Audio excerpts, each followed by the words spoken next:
Hello and welcome to the Speaking Frankly Football Show. I'm Frank Hughes, the chairman of Skelmersdale United Football Club, and alongside me is my co-host and passionate press officer AJ the Jet. Not that being involved with the football club is a prerequisite for hosting a football podcast, but it certainly helps.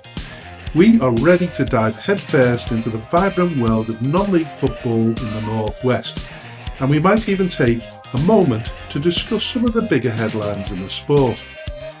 We'll explore life in the Northwest counties, bring you interviews with well-known faces in the league, and analyse how local teams are performing while making bold predictions for their upcoming matches.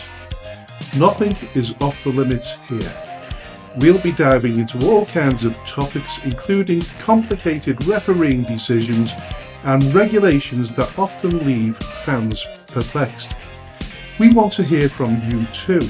This is your show, so don't hesitate to reach out with topics you want us to tackle. Let's get this conversation started and enjoy every single moment. We are speaking frankly.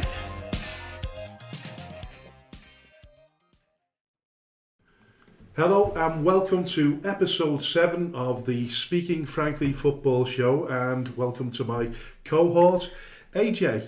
Hello everybody, welcome to another episode of the Speaking Frankly Football Show with the chairman of Skelmersdale United Football Club and the man who helmed a very, very successful period in the club's time, Mr. Frank Hughes, and the man who watched it all on YouTube. That's me, AJ. Crikey, yeah.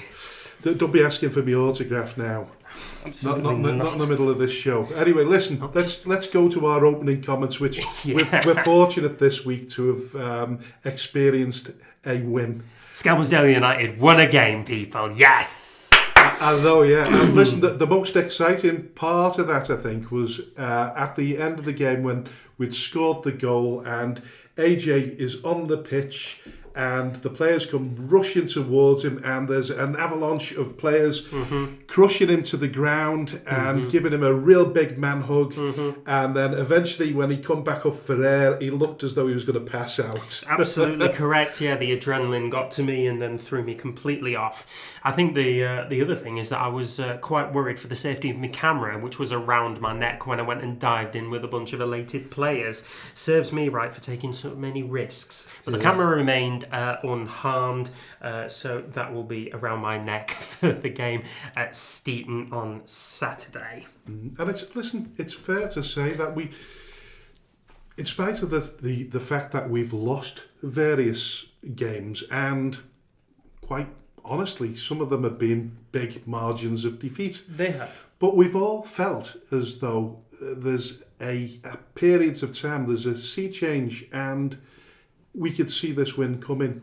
Oh yeah, I think there have been times across this season where we've said a win is coming, and the thing is, a win really has been coming. Yeah, I don't think anybody imagined for a second that we would go this season without getting wins under our belt. But it was just a question of time, and it probably outlines the scale of the job that Tommy has had to do with the players at his disposal. And this has been, a bit of a revolving door of players as well. We have used quite a lot over the course of the season, but over the last 5 games or so, we seem to have had a much more settled squad with much more consistent appearances from players.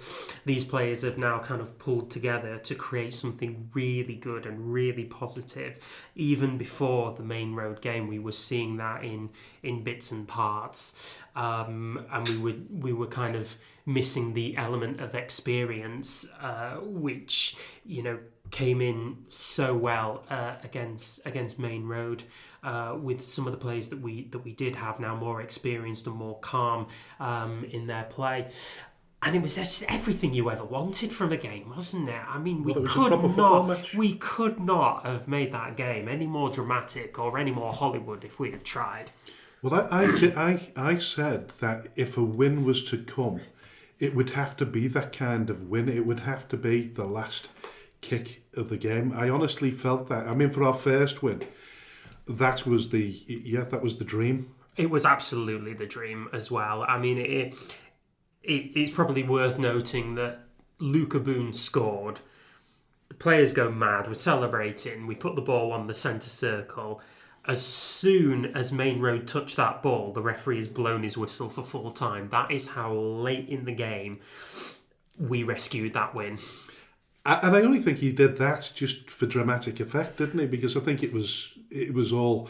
I think he'd already told the players that this is the last kick of the game. Pretty much, yeah. I mean, I think he was certainly about to when Keeney Mills won the ball back for us with about 30 yards from goal, and then wins the free kick from there.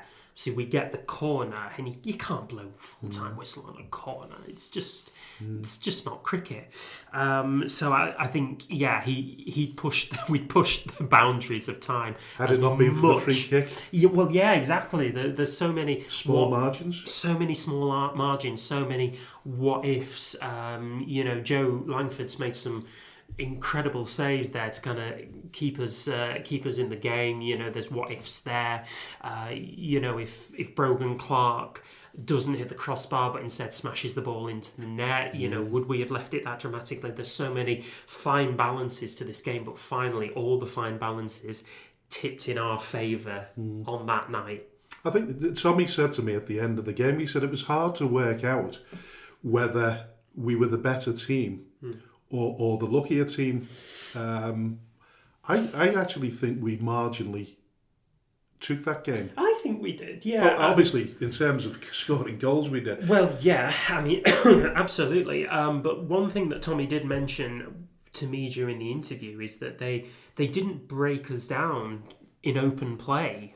Their goal came from a penalty, a fairly won penalty, and they had wingers who were kind of speedy and they were spotting gaps and stuff like that, but they were just marshalled back like really, really well by Harrison Denton and Jason Clark, who's doing really well, isn't he, since he's broke into the team. Yeah, I mean, the entire squad who was there on Saturday were all players with a lot of respect behind them from everyone involved with Skep because of how well they'd been playing. There wasn't a single player who'd come into that game out of form. It was just the team as collectively on paper were unlucky or out of form or inexperienced, and it does happen.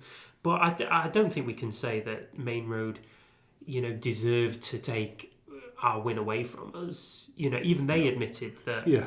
They admitted that we were the more deserving team on that game. And everything was on the line, really, because Main Road are just outside the playoff positions as well. So it's not like, they were taking us lightly. No, not at all. And I think the interesting thing was, we'll obviously look back at the results, but the teams directly above them, a fair couple of them had dropped points. Yeah. I think it was Drorsden who dropped points on that day. So had they won that game, they would have been right back up within the playoff positions. I mean, they are still there.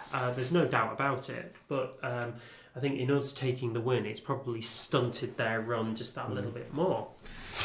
So what we now have to do is kind of ride that wave in on the game on Saturday.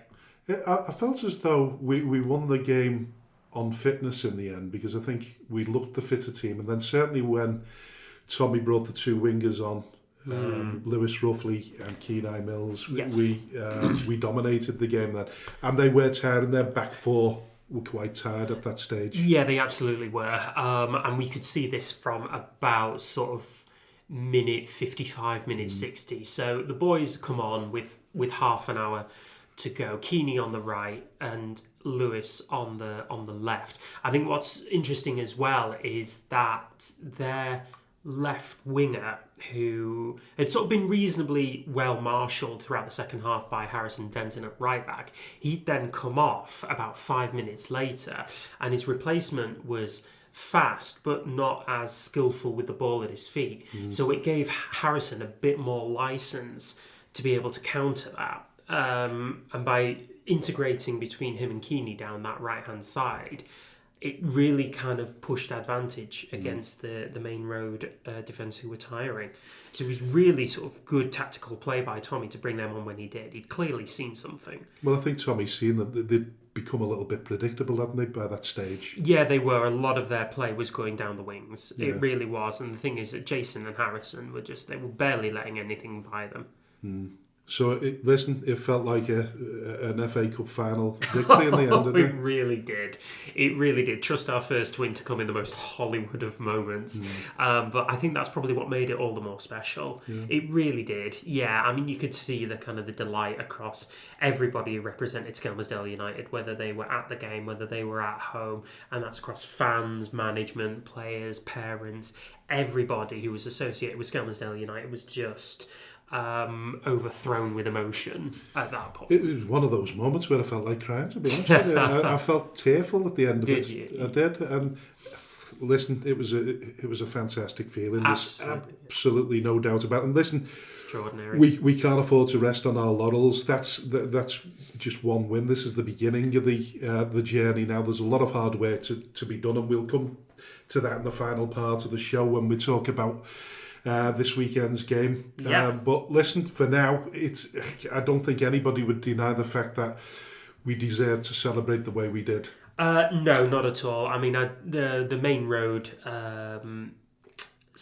units were magnanimous in defeat. They were very gracious. They could clearly see how much that meant to us. They obviously know the backstory of our season coming into this, and nobody said anything about how we celebrated. Not at all. They didn't.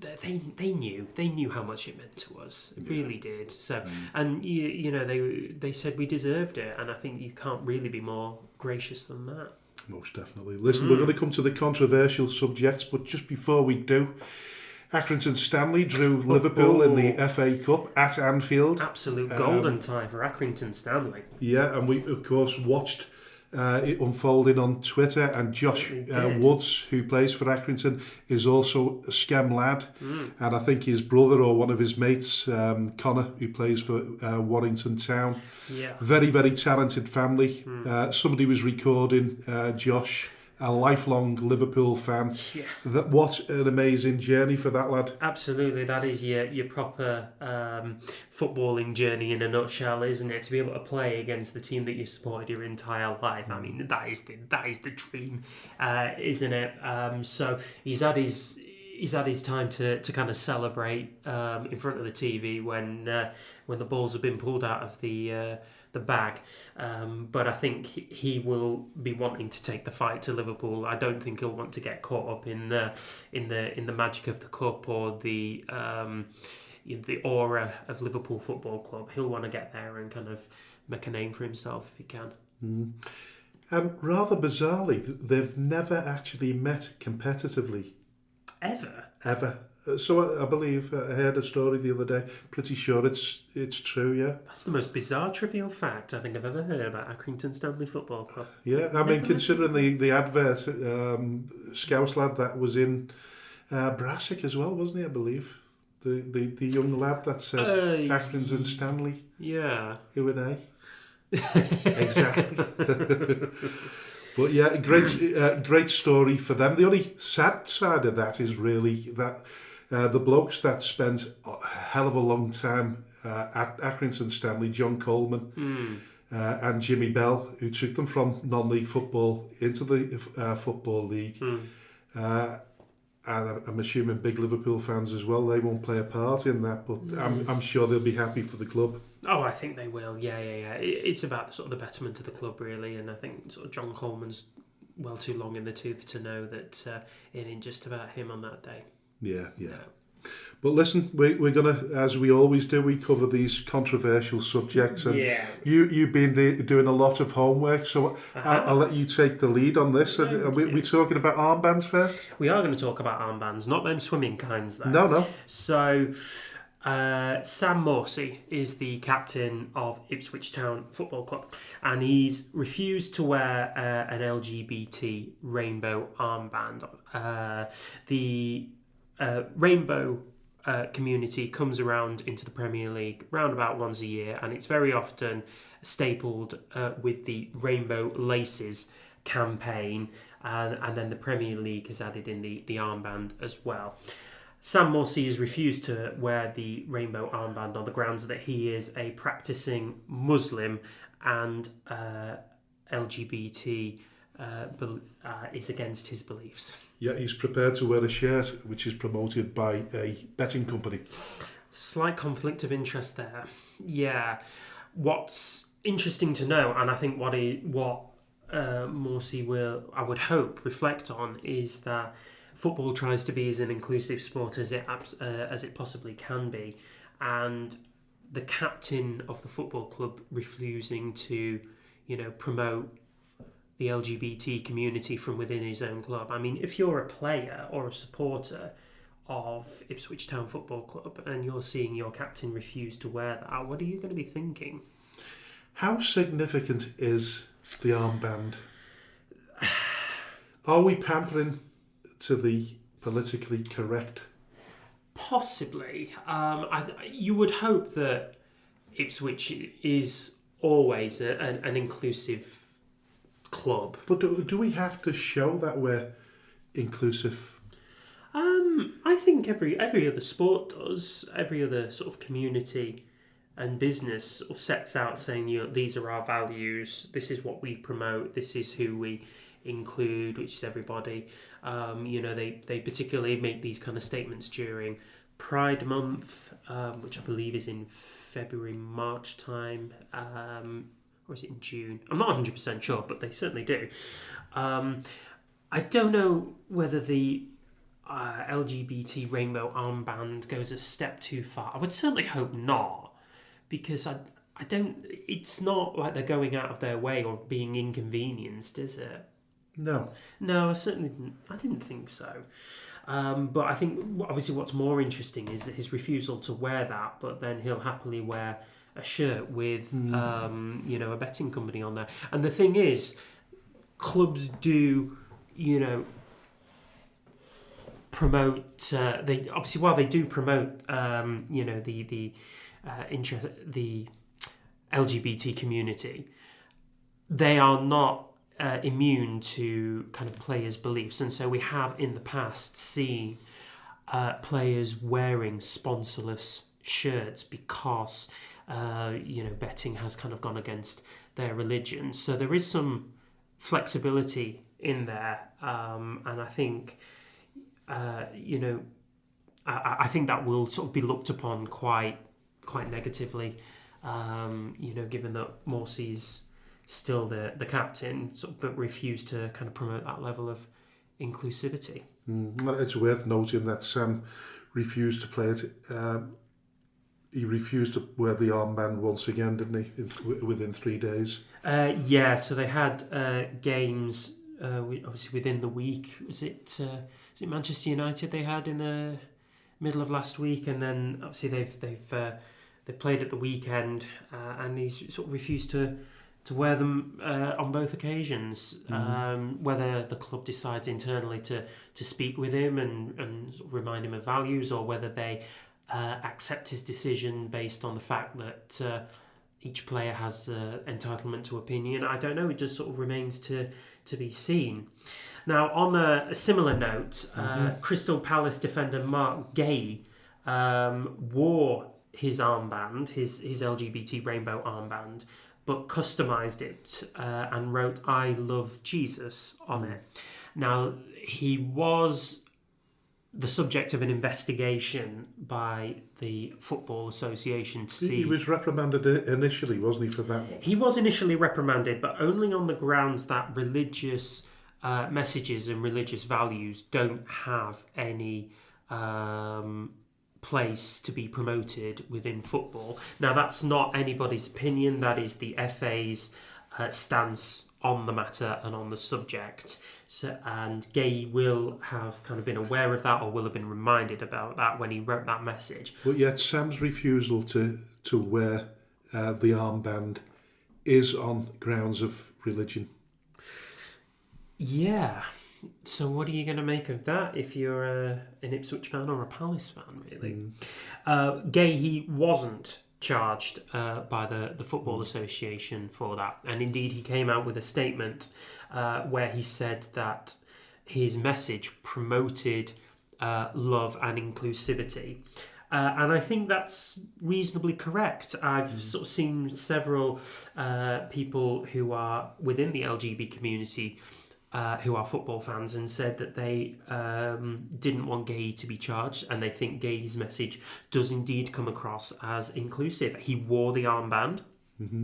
He wrote his own message, which saying he loves Jesus. And a second one, Jesus loves you, and he's or Jesus hearts you, something like that. In the game on Tuesday night, he absolutely did, and I think it does promote positivity and inclusivity. He's not isolating anybody by refusing to wear anything or to adorn any kind of clothing or insignia. He's simply saying that he loves Jesus. So you can imply that he's a Christian, and that's absolutely fine because he still wore the armband.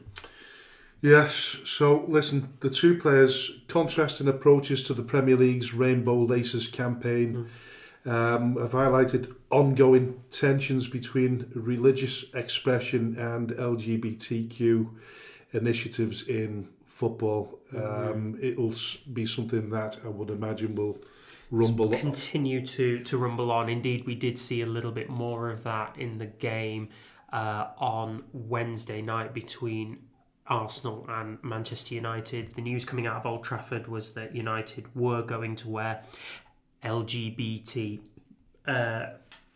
related jackets, but in the end the idea was abandoned because Nusa Mazrui, the Manchester United defender, is also a practicing Muslim and refused to wear it on his religious grounds as well. So the entire club didn't wear such insignia at all.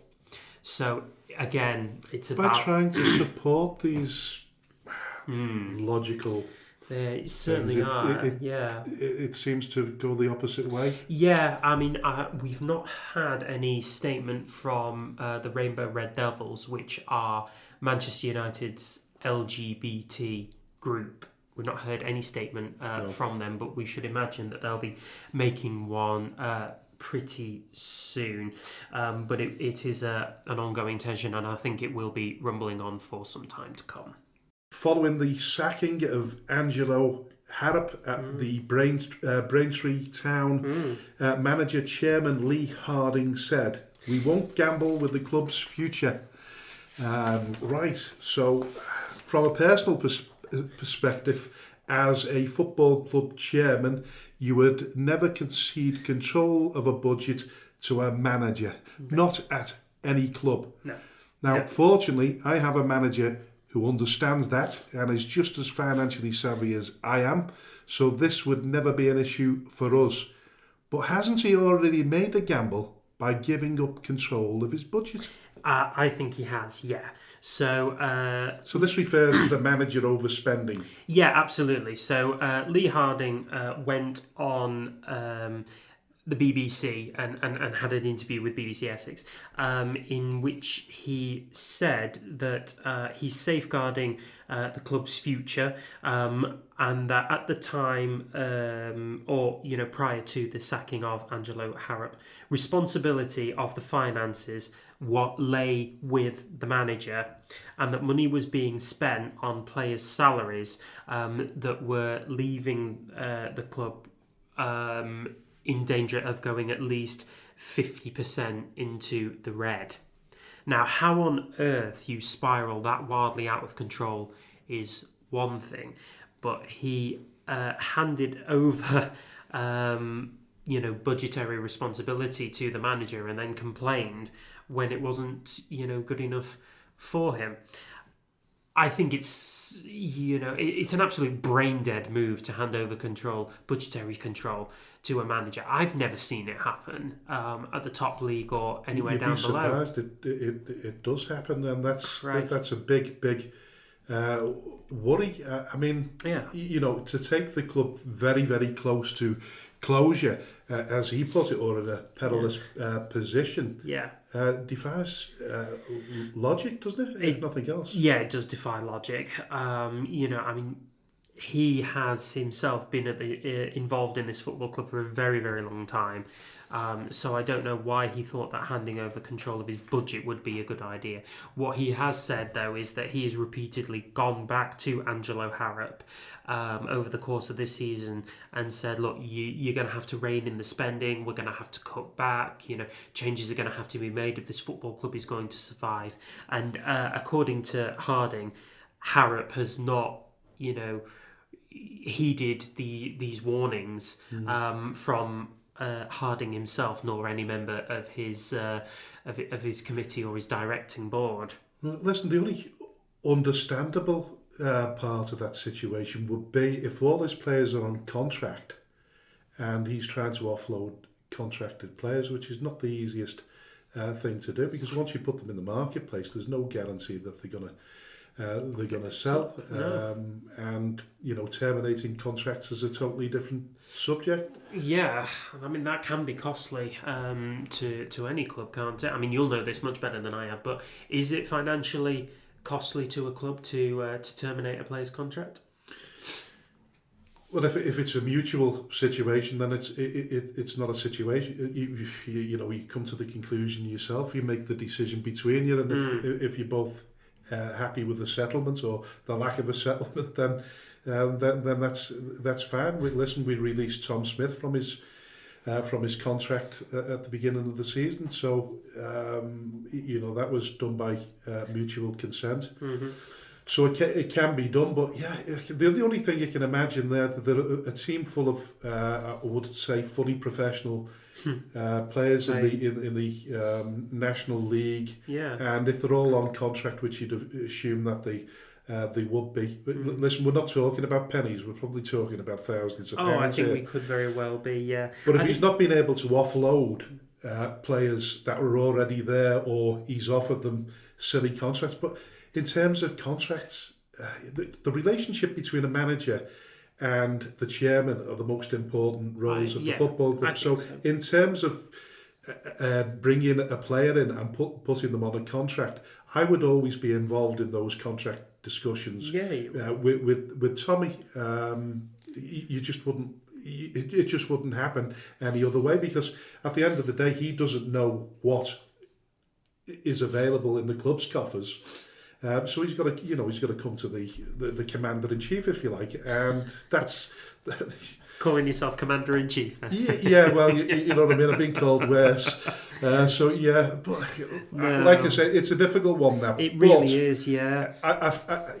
What I found difficult about it, because I listened to the interview with the BBC, and what he said was, apart from that, he was a very popular guy. Extremely, yeah. I mean, he was doing a really good job as well. Although a couple of the results weren't going their way recently. No, they weren't. I mean, he managed 5 wins from 20 league games, but then again, you'd probably expect that. I mean, it was they'd just been promoted. It was their first season within the National League. Of course, results were going to go against them more often than not, you'd think. But of course, Harrop would have had to make signings in order to try and secure the club's future within that particular division, rather than having to face the prospect of going back down again.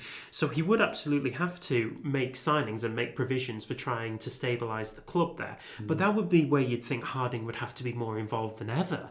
And have to oversee some kind of financial,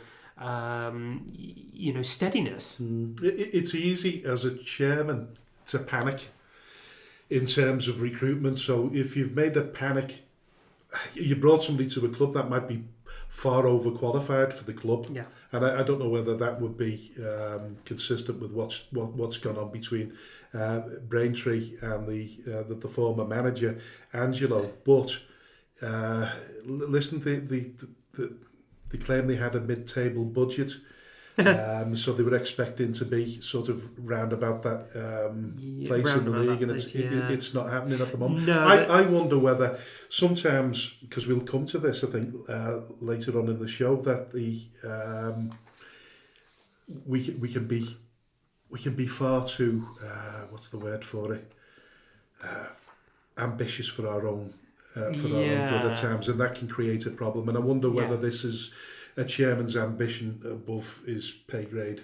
Listen, allegedly, you know what I mean? Possibly, but it's a very difficult situation going on there. They're 20th in the league. They are, what is it now? They're about 15 points away from the bottom, just owing to the really bad form of teams sort of below them, but they're not kind of completely out of the woods. No. What I will say is that when the announcement was made that Harrop had left the club, fans were very, very sad to see him go, but also they were very dignified as well. There was no targeting of the board. There was no pointing fingers at Harrop or Harding or anybody else in terms of results. It was all kind of very, mutually dignified.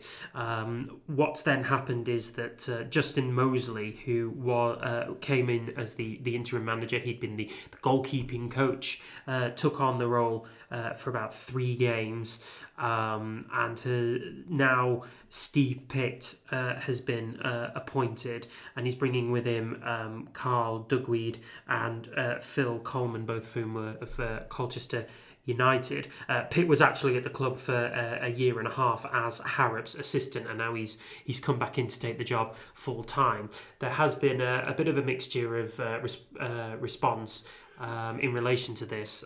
Some obviously fans are wishing him well and wishing him good luck. Yeah, absolutely. But I think some of them are also saying, well, why has he been brought in at all?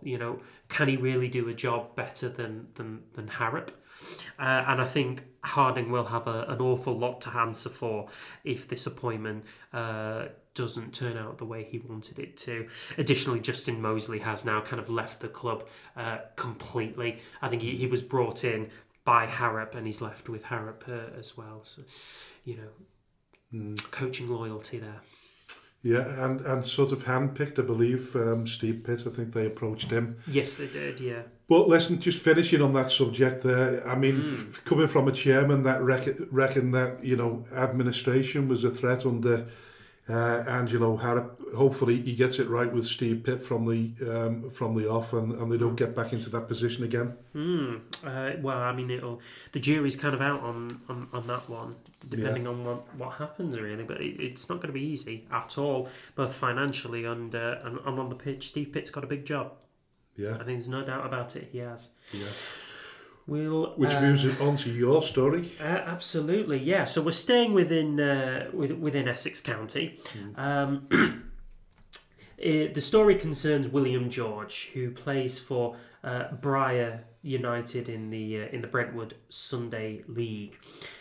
William George was sent off at the weekend for violent conduct, and the reason being is that a player from the opposing team has manhandled his testicles.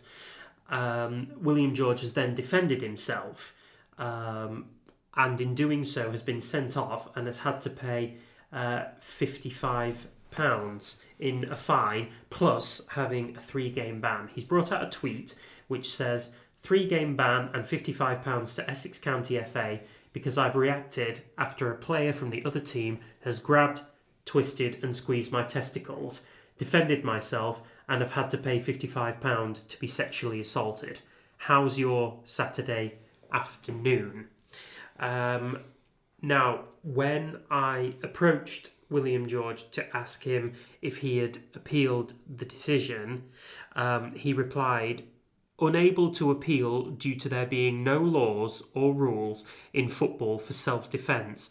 I've still raised my hands, so an appeal for the violent conduct wouldn't be accepted. I always thought that you could appeal mitigating circumstances anyway.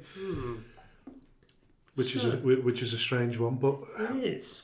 First of all, I mean, On the face of it, we don't know what level of violence he's used. Nope. He's reacted to. So we don't know whether that was in proportion with, whether it was a slap and a tickle back. But in terms of using the word sexually assaulted, it's a big claim. It's a big claim, and I don't think it's the right claim. It's a part of his body that's been hurt. There's no doubt about it, and I'm still in pain. Sitting here thinking about it because it's not very pleasant at all. I mean, getting your nipples twisted is not particularly good, but obviously people go for the weakest areas, and if we remember the Vinnie Jones, Paul Gascoigne. I remember sort of vaguely hearing about that. But again, Paul Gascoigne's been down and out on that for years, hasn't he? He absolutely has, yeah. I think there were even gifts exchanged between the pair of them. After that, I think Jones sent Gascoigne some flowers, and Gascoigne's responded in kind with a sending Jones a toilet brush. Oh, right. Two absolute staples of mad 90s British football, I think. Yeah. But listen, going back to William Judge, he obviously, the referee hasn't seen what's gone on prior to that, and so you can't really blame the referee if he's not witnessed No, of course you can't. what went on. And we don't know whether he's been... We certainly don't know whether the player that has allegedly twisted him, his testicles, whether he's received any punishment or reprimand at all. But it certainly doesn't seem that way. No, it doesn't. It's awful. It's awful in the sense that I don't think any player should have to be left that vulnerable and then be punished for it. I mean, it's not an acceptable thing to do on the football pitch at all. That's a very, very private area. I'm not being funny or nothing though, but if somebody twisted and squeezed my testicles, I don't think I'd be able to react to that. I think I'd be rolling around on the floor. Well, yeah, I think so. The level of twisting on that one. I think I think his flight or fight mode sort of kicked in very heavily for fight, regardless of the pain. I'd be winded. there's no way back up for me from that. But nonetheless, I think even sort of irrespective of how he's reacted, I certainly think that there has to be cause for reprimand for the offending player who initiated this, or the Essex FA might have to be more lenient now that they've got some kind of story behind it. What do you think? I don't know, because it looks as though the referee hasn't seen what's gone on in the first instance, and it's the level of violence that's been used in reaction to it. Yeah. We're all told that we shouldn't, you don't fight violence with violence. No, you certainly don't. But I think at the same time, I think there's a difference between two players squaring up to each other and having a bit of a push and shove, and then actually being sort of exposed like that. Because I think that is exposure, that is vulnerability in a way that you absolutely don't want to be exposed like that. Not at all. Well, the question for William is really whether he would react in that way if it ever happened again. I think obviously he's got a bit to think about on that one, but this is an incredibly rare action. I've not seen or heard anything about it within football since Gascoigne and Jones. We get a lot of pinching in games, don't we? Close contact when somebody's getting marked and they get pinched. Yeah, of course. And then they react to it. And of course, the referee and the assistants, they don't see any of this going on. No, they don't. And people react to it. And we've been the victim of that during this season as well. Yeah, we've had incidents where we've had players either sent off or yellow carded for similar things. Similar infractions, but nothing like that one. No. So I think I don't think that it'll become enough of a recurring theme for the FA at the top to kind of impose some certain sanctions onto it. But I certainly don't think there's any place for it in the game. And I really hope that Essex FA might look at this with a bit more leniency if they do indeed find out the full story. And certainly, if the alleged incident is true, then the perpetrator is a coward, because you're going for the weakest spot on a man, and that's it's bang out of order. Absolutely, it is. Yeah. Right, we'll move on away from the controversial topics, and we'll shift into domestic news. And I think the big story within the Northwest Counties, aside from Skelmersdale United winning, is the sacking of Nelson manager Aaron Ripley. So Nelson, under Ripley, survived relegation last season on account of them having been one of the better performing teams who were in the relegation mire. They've then been taken over this season from behind the scenes. They've had money put into the club, and they're now well in the mix for the playoffs and could even make a charge for the title. No explanation, according to Ripley, no explanation was given about the decision to remove him, other than they felt it was time for a change. So bearing in mind, Nelson are 2 points behind Atherton LR in Division One North. Timing is right. Goodness Crikey. me. How does a 72% win rate not do it for you? I mean, I don't understand exactly what the ownership at Nelson are expecting. And let's be honest, he's had to deal with some lofty expectations. He will have absolutely done. But I think he's gone about this exactly the right way. He's led his team through some pretty consistent results, and let's be honest, Holker Old Boys and Droylsden are not going away through their own inability to play football. Nelson have to battle for the playoffs, and they have to battle for promotion. So I think he's done everything right. Yeah, listen, I think the answer to the bizarre situation might be that the assistant manager and former Burnley ace Jerry Harrison has stepped up. Yeah, he has as manager, which is unusual. Very rare that a assistant manager moves up in non-league level. Yeah, they do tend to kind of come and go as a pair, don't they? Yeah. So you wonder whether Harrison has been touted for this position because of his exploits on the field with Burnley. He's undoubtedly a bigger name than Ripley, but we've seen this before in the higher leagues. Birmingham City sort of quite famously got rid of John Eustace in favour of Wayne Rooney, who lasted all of a handful of months before it was sort of quite quickly ascertained that he couldn't do the job that Birmingham City wanted. And in actual fact, Birmingham ended up getting relegated from the Championship, and who ended up surviving on that last day? Blackburn Rovers, managed by John Eustace. Yeah. So it doesn't really all go your own way when you bring in a big name. And listen, there could be other reasons for this. Yeah, absolutely. We're just speculating because at this point. Listen, I've been in a position before where we've curtailed the management when we finished second in the Northwest Counties. Yeah. A few years ago, so you don't know what's gone on behind the scenes there. No. And listen.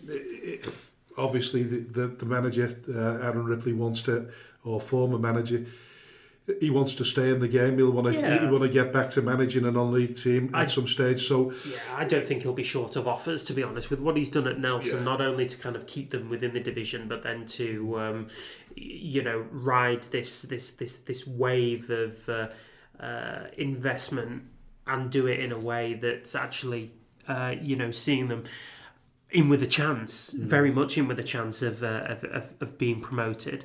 I think there has to be some kind of explanation coming out of the top order at Nelson as to exactly why Ripley was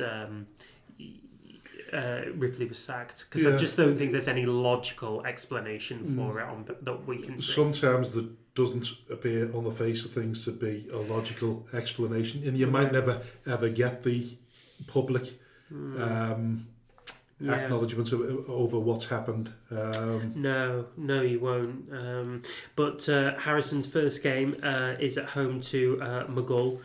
Right, we'll talk Yeah, about so that later in the show. they'll be obviously they'll be expecting to win that one. But from looking at Nelson's run of fixtures, they are quite favourable for them if they want to kind of maintain that playoff push. So we'll definitely talk about that in the final part of the show. Certainly will. But listen, we're going to take a break now. In the second part of the show, we'll welcome Darren Moore and Liam Page, joint managers of Runcorn Town, and we'll be talking about them and their rise up from the bottom of the table out of the relegation spot. So for now, we'll speak to you later. Special shout out to all the businesses that support Skelmersdale United Football Club, Origin Sign Company, T&W Garners, 7PDS, Skem Express Cars 5005, Lease Car UK, RNB Auto Centre, SB Skills Solutions and Hey Presto Web Design.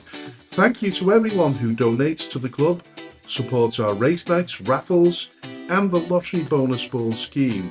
And, of course, the last man standing. A special thanks to those who organise these fundraising events, especially the incredible Lee Davis and Lucas Berquist.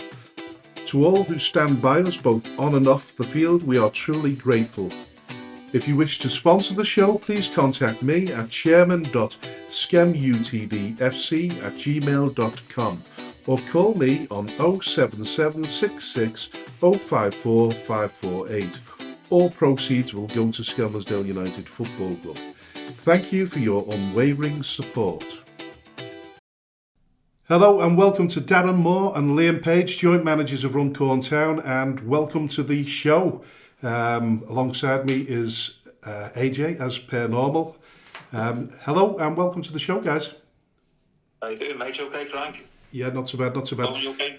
Yeah, brilliant. Listen, before we go into more detail, just give us a brief insight into your careers in football and of course, the route you've made into management.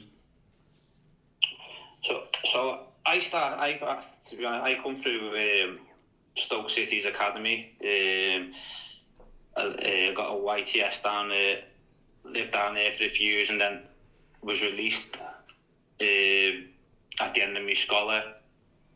Come back home and just started really playing non-league, North West Counties, played for Colwyn Bay for a bit when they were in the English leagues before they moved over. And I stopped playing when I was about 30 due to my back, really. I was really problems with my back and it was affecting me job, so I had to call it a day. And I'd played for Barnton in the past.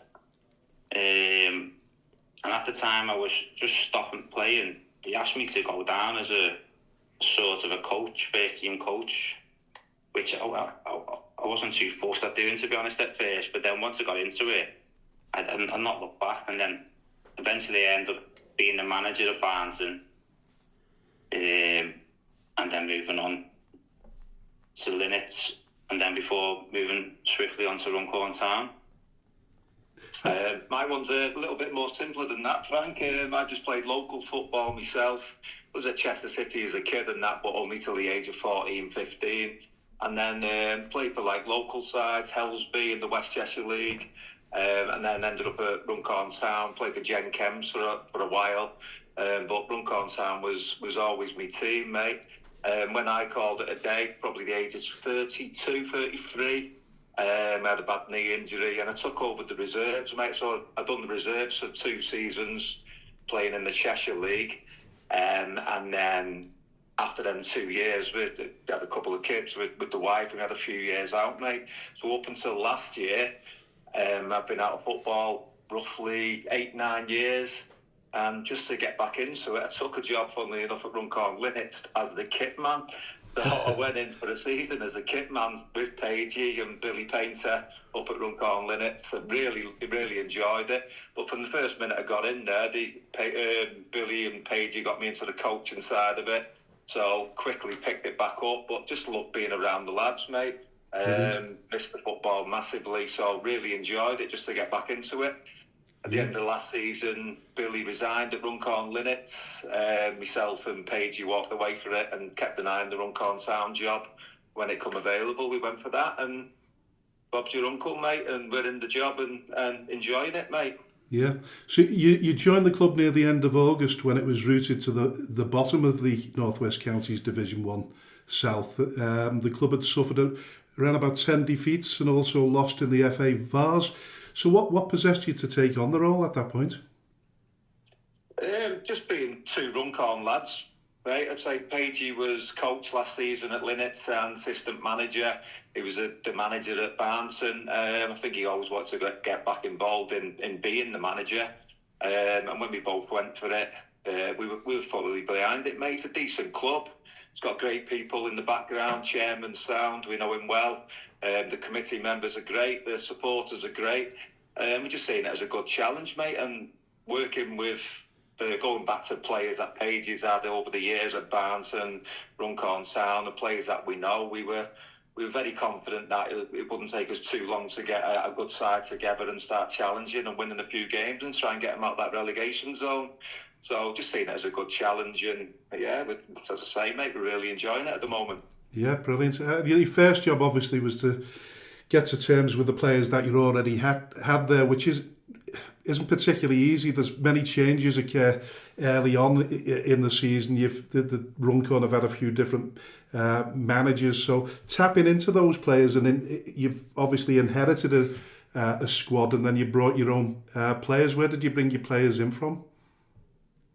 When we got given a job, we got given a list of, it was about 52 players, was it? 52 players, yeah. 52 players that had been in the WhatsApp group from previous managers, from the two previous managers. Straight away we're thinking, where did we start here? And we had to ring every one of them and go through them. But we'd watched one or two games before we'd taken the job, and we knew we had to improve on the quality of the squad. But it's tough once you get given the job, you start ringing round and getting players in. It's tough. The first thing you look at is where you are in the league, and when you see where you are and you've got no points, you sort of, I don't fancy that. Don't fancy getting beat every week. So it's tough. But luckily, I've got a handful of players that I know that when I ring them, I know the answer before I put the phone down, basically. So that it sort of snowballs from there. You get one through the door, and then another one says, "Oh, you've signed so and so," and it just goes from there, really. And it's sort of a slow process, and getting one through the door, then another one week. But we're at a point now where we feel the squad can challenge every week now, and hopefully pick up more points and climb the table. I think just back in what Beatty says up there, he said we had 52 players, and once we spoke to every single player, we had 30 players on our list, so obviously 22 wasn't interested. So there's 30 players who were going to give us a go. So out of respect and to them players, we wanted to give them a go as well. So whether it was in a friendly game or a match, bringing them on as sub or half an hour there or giving them a full game, every single player got an opportunity.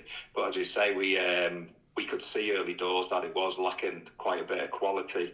But the problem was getting them 30 players down to a squad of 18 and 20, which is manageable, but while else adding quality at the same time. So that took us quite a while, because we were going through quite a lot of training sessions. We were getting 35, 40 people turning up, which it was making the job really hard for us. You couldn't concentrate on what you were going to do on a Saturday, because over half of them wouldn't even be there. Well, it wasn't even in our thoughts. So we had to be quite ruthless at some point and just be honest with players and let them know that it wasn't really in our thoughts going forward, and getting that squad down to a manageable 18 to 20 as we have done now. So you've made a few changes. You've worked on the fitness, and you've spotted where all the errors are coming from. But you only have an hour and a half training window each week. Is it? It's far from ideal when attempting to reverse the poor form, I suppose. Yeah, we've just picked up where the team was, what the team and what the club were doing before we got in there. So in Runcorn, there's not many artificial grounds in Runcorn, all fully booked up. But the only time slot they'd have was on a Wednesday night, an hour and a half at Helsby. So we try to cram as much into that as possible. As you say, we're doing a bit of fitness. We were lacking fitness at the start. Working on a few things ourselves, but it was quite intense, and just trying to get him into playing the style of football that we wanted them to play, mate. And to be honest, before we got the players through the door, trying to play the football that we knew that they would be capable of, rather than confusing them with other stuff that we thought that he may not be capable of. So it was just trying to do that, mate, and get a few wins on the board. Yeah, and you managed to get your first win relatively quickly against Stockport Georgians. Yeah, it was. To be honest, we had a few defeats beforehand, but it's always massive to get the first 3 points on the board, and it sort of puts a bit of belief in the lads that they can go and win football games again, because it's been that long since they last won one. So the first 3 points was massive, and the sooner we got it, the better, because, as you say, if it went on for too long, it becomes a bit of a bad rut. So we did get it in the end, and since then we've sort of just kicked on, really. And like I said before, we've got a squad now that can really challenge week in, week out. So you had a win and a draw after the Stockport Georgians game, but then another sort of 7 defeats followed. What happened? Was it a blip, just getting used to the players again, or? We did. It was like 1 step forward, 2 steps backwards for me. We got the win against Stockport Georgians, then we got a draw against Winsford, who were second in the league at the time. I think they're still second now. Big side. We got the draw against them away, which is a good result. And we went to Ecclesall, we beat Ecclesall away. So yeah, we picked up 7 points in 3 games, and we thought, yeah, we've cracked it here. But then the game later we get beat, then we get beat again. We got beat in the cup. We played Barnton 3 times in the space of 7 days, and we got beat 3 times. So it was like, Jesus, 1 step forward, 2 steps back. Let's have another look at it. And then we went back to the drawing board. We made a couple of signings. Then we picked up a win, and not really stopped since then. I think we've won the past 4 league games. We've won in the Liverpool Senior Cup, and the only thing that we got beaten was the second round of the Senior Cup, where we've got beat to Witness in the last week, but they were a very strong side. But yeah, as I say, it was 1 step forward, 2 steps back, but we're back to winning ways now, and hopefully that will long continue. Talk to me about the relationship between the pair of you, because it's a rarity having co-managers within kind of any footballing organisation. So just talk us through how that works between the pair of you. Well, Liam's on paper the more experienced. He's been at Barnton. He was assistant manager at Runcorn towards the end, a coach at Runcorn. Basically, last season on my CV, I was a kit man at Runcorn. But as I say, the only reason I went into that job was to get back involved in football, start enjoying it, be around the change rooms. And I knew something will come in the long run and hopefully get more involved, which Billy Painter and Liam allowed me to do at Linnets last season. And when this job come up, as I say, Liam spoke to me, did I fancy it and how much would I want? And my answer was, if I'm in, I'm all in or nothing. So we agreed to go 50-50 on it. Liam's a very good coach. He's currently doing, is it your B or your A? Is it what you're doing now? He's doing his UEFA B. He takes care of the training sessions. I jump in and help him. But together, we're managing it really well together, getting on. No arguments so far. But yeah, it's going well, touch wood. Yeah. So 4 straight wins in the league. Like you say, you had a good win against AFC Liverpool in the first round of the Liverpool Senior Cup, I should say. And a couple of those high-flying Alsager and Abbey Holton, you managed to beat both of them in the process. Yeah, like I said, I think the AFC Liverpool game, it was a bit of a mad game, to be honest with you. We went 2-0, and then we had the goalkeeper sent off, was it, on the half an hour? Was it? 20 minutes. Yeah. So we ended up playing an outfield player in goal for a good hour. And don't get me wrong, we defended back to walls at times, but the lads put a great shift in, and I think we deserved to get the win in the end just for the effort alone. Yeah. And yeah, I'll say, you know, we got two good teams we go on and beat. But like I said before, I've managed at this level before, so I know the quality needed and the level needed to go and win games this level. And we thought, like Dad said before, we thought we cracked it, but then you go and lose a few more games, and then you sit down, you have a look at it, and we realise we needed another one or two, so we go and get them. And now I do believe we have a squad that can, for me, it can go and take points off any team in this league, whether the mid-table. We believe now we can go and compete in every game. The form table certainly says that, second to Stafford Town, so it's really looking positive. Of course, once you get that winning mentality, it's easier. You know you can win. Yeah, definitely. I mean, even the games that we got beaten, that when we were coming off the pitch, it was like, how we just lost that. We're in games for 75, 80 minutes, and certain individual errors just costing us points, and we were coming off just so frustrated. And I don't think the other managers could complain if we would have took 3 points in every game we played. But we could feel ourselves getting better and better, and we knew once we get this settled squad, settled 11, could we go on a bit of a run. Now the back four hasn't changed. Well, to be honest, the starting 11, I think there's been 1, maybe 2 changes in the past 4 or 5 weeks. So the team sheet's pretty much the same every week now. The back four's strong, settled, and teams are coming to us and find it very hard to break us down. We made a comment when we got beat against Stafford, we got beat 3-0, and I made a comment, if we cut out the individual errors, we'd be a very hard team to beat.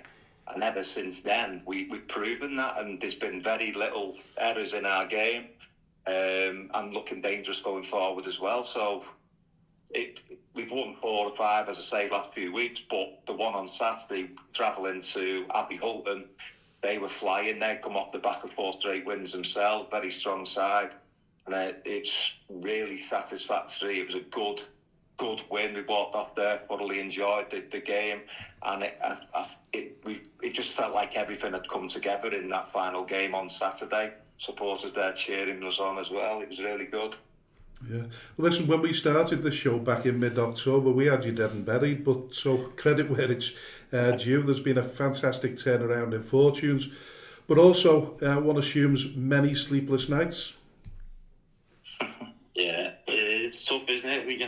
When we got the job, we both sat here and said, have we done the right thing and taken it, once we looked at the table ourselves. But we were quietly confident we could do it, even though it was a pretty bad situation that we took over from. But we sat down and we had a list of players, we had a list of ideas, and we went with it. And at the moment it's working, so long may that continue.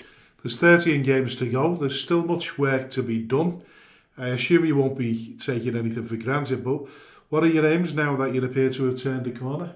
I think that the realistic aim is to stay in the division, and I think from the minute we walked through the door, the club and the committee said to us, if we stay up by goal difference, as long as we stay in the division, we're happy. When we went in there, we said we could find, what did we say? I don't know, mid-table, we reckon. Yeah. But to be honest, staying in the division this season's massive for the club, and we can do that and then look at it again in the summer and build on it and go from there. Then I think we'd both be happy with that, wouldn't we? Yeah, I think it's been great. The committee, the chairman, Lindsay Berry, secretary, they've been absolutely brilliant with us, and they've said from day one we're in a bad situation. We're bottom of the league with no points. There's absolutely no pressure on you guys. If you can get us far from bottom, you've cracked it, you've done your job.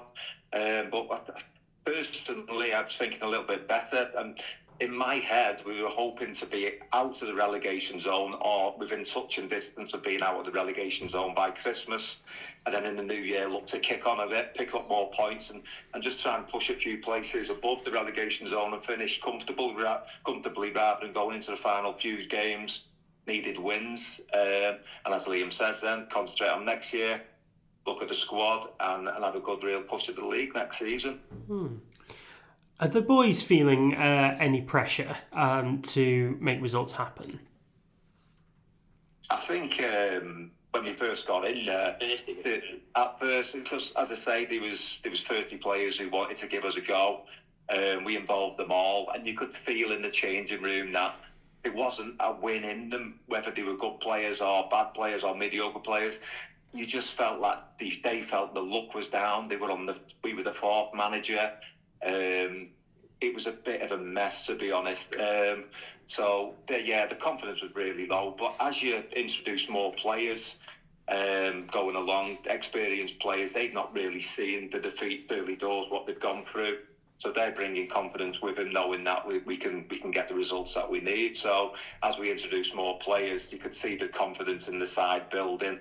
Now it's just a case of, you can see on the pitch, they're going out there, they're enjoying it, they're playing the style of football we want them to play. And everyone seems to be having a good time, having a laugh, and that's what it's all about at this level. Yes.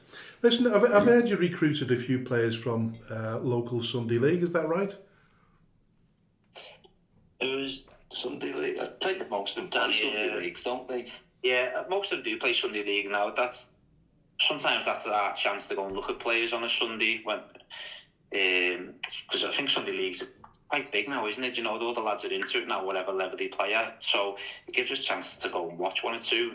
And we have got Danny Clark coming after Sunday League. We got Danny Clark. Yeah. So one or two of them have come in off Sunday League, but as I say, it gives us a chance to go and look at them. Obviously, because we have our own games and that on a Saturday. But we have got one or two off the back of it, haven't we? There's a few, I say, the players that we had anyway, I think they were playing on a Sunday in the Liverpool League anyway, and we're quite often up the Runcorn Linnets on a Sunday. The Holt Sports play up there, they've got a decent start, so we've got a couple of players of them, but I wouldn't say we've picked them up from there. They just so happen to play for that team as well. Yeah, but it does show you there's a plethora of talented players in certainly in the lower leagues, and it does well to keep an eye on the local talent. Yeah, definitely. I mean, as well, when we got into the club there were players travelling in from everywhere. We've got players from Chorley, Manchester, back end of Liverpool. There was players from Southport. They were travelling all over the place. You've done well to find a local lad in the squad. But since we're in there now, I'd say 80% of them are all Runcorn boys. They all know each other, and we want to try and give as many Runcorn lads a chance to break through and get into the side. So watching them Sunday League games, as I say, up the Open Sports, and it does give you a chance to see who's about and who's available to come and have a go for you. And how difficult is it to recruit players locally? And in terms of the Southern Division, there's a lot of travelling involved, isn't there? Yeah, it is difficult, especially when you've got the likes of the Runcorn Linnets on the doorstep as well. You know, and a few of our players play for their 21s. You know, it gives them minutes on a Sunday. But for me, the hardest part was recruiting people when the club's rock bottom with no wins and no points on the board. That was the hardest bit. But like I said, luckily, I've got a handful of players in my phone book that I know that I can ring and I know the answer before they come in. So once you get one or two through the door, you know, it sort of snowballs and yeah. You know, Tommy says the same thing. You see the quality getting better, and then they go, "You signed him, so you signed him. You might be interested." But it is hard, and like I say, there's so many non-league clubs about nowadays that, you know, if you don't give them a chance in the first one or two games, you know they're going to go. So it's difficult, but we're having a go. Like Beth said, we're trying to get local lads in who we feel can help the club and push on. And up to now, what have we got? We've got seven or eight in the first team at the minute, the local lads. Yeah. With one or two on the bench, or the young lads. So it's about giving them the opportunity, and you know, some of them have never played at this level, and so getting the first opportunity to prove they can play at this level. Some lads just need that, and they've one or two surprised us and proved that they can play at this level. Yeah, listen, finances play a big part, don't they, in football clubs, and I imagine that there's not a great deal of money at Runcorn, a little bit similar to Scam, so it must be really difficult for you. got in there? We've got a little bit of a budget for expenses to pass on to players, and that we have to be careful with it. But it is hard. I mean, as Liam said, there's plenty of teams on our doorstep. You've got Runcorn Linnets within a mile of our ground. You've got Witness over the bridge. There's numerous Liverpool teams. They're all offering decent money. So hopefully, like us, I mean, we're not in it for the money. So most of our players are not really in it for the money. It's good to give them a couple of quid on the tappy after the game, but the majority are in it for the enjoyment and the challenge and just being part of the team, to be honest, mate. But as I say, as you said, it is very hard. You've got the same situation at Skelmersdale fighting against it, and you've got that many teams now, and the gates aren't as high as what they used to be, I suppose, and you do rely on them fans coming through the gate to boost the money in the club, but.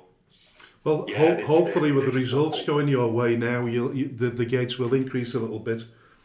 I think they've gone up slightly, not drastically, but we've not been at home we've just in the Liverpool Cup the other week, not been at home for a few weeks. I think we've got a few away games now. We don't play at home now till Boxing Day. We play Barnsley at home that day, so hopefully we have a decent crowd. Then we play at home again a couple of days later, so hopefully that brings a few in. And helps the club financially. But it's for us. It's not about the money and budgets and that.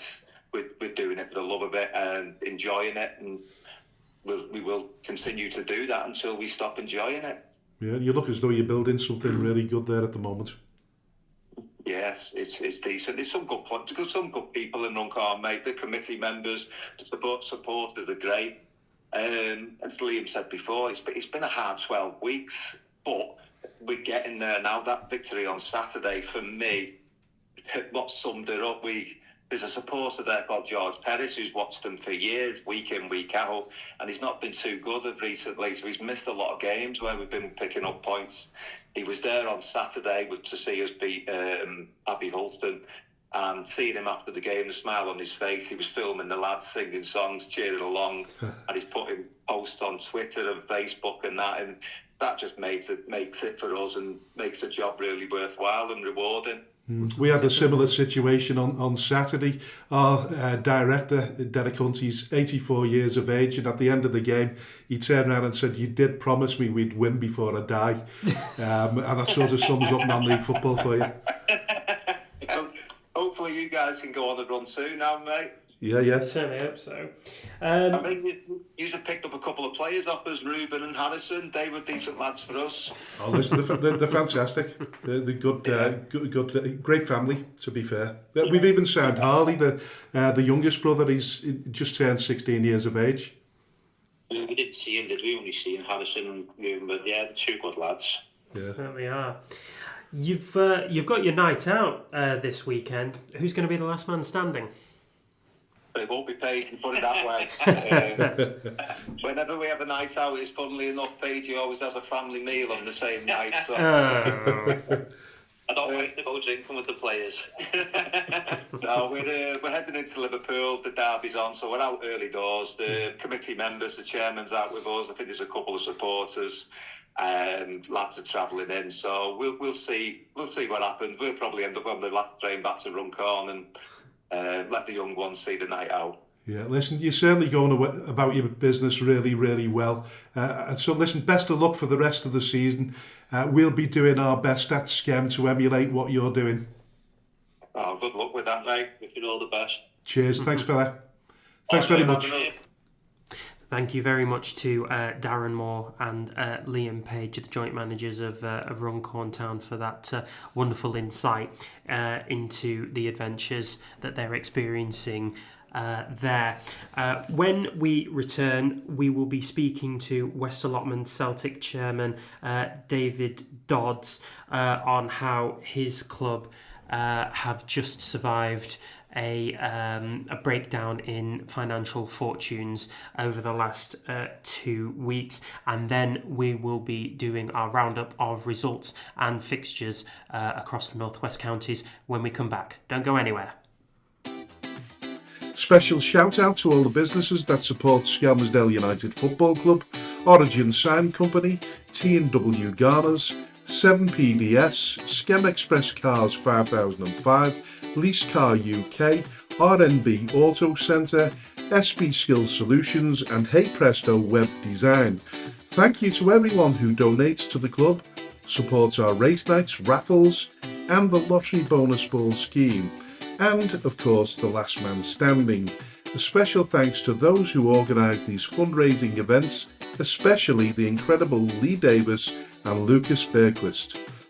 To all who stand by us both on and off the field, we are truly grateful.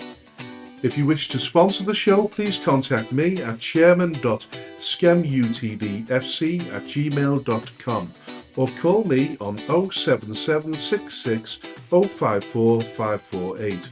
All proceeds will go to Skelmersdale United Football Club. Thank you for your unwavering support. Hello and welcome onto the show, David Dodds, who's the chairman of West Allotment Celtic. Hello and welcome onto the show. Hello, welcome.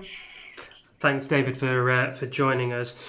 So West Allotment Celtic had a bit of a tumultuous end of November when you were given 2 weeks by the league to save yourselves from extinction, if you like, after losing attendances over the course of the season and then the withdrawal of your sponsor and also the tripling of the rent at the ground where you play.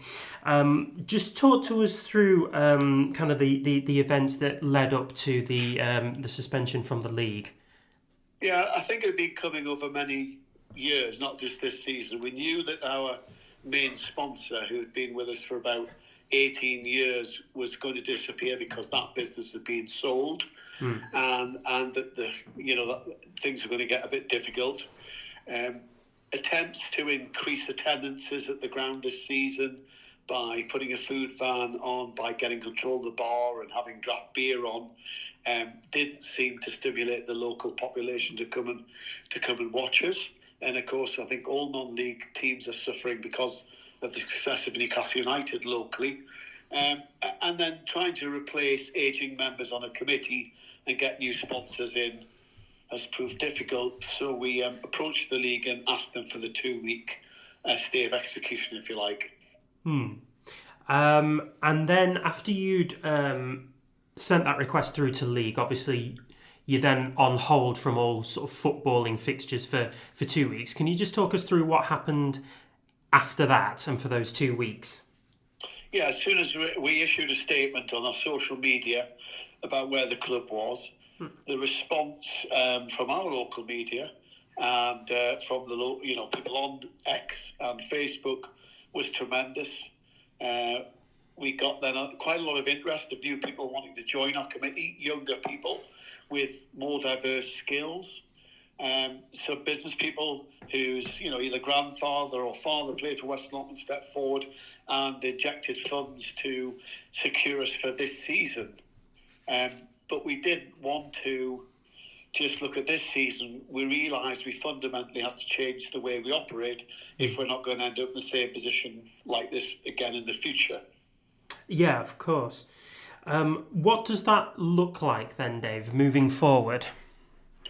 Well, that looks like a revamp of our social media, ideas coming forward on sponsorship and other fundraising events like sportsman's dinners, things like that, and also changing fundamentally the way we are run. But that's going to be a bit of news coming out in the next sort of 2 weeks, and we think we're going to be the first people to go down this route in our step.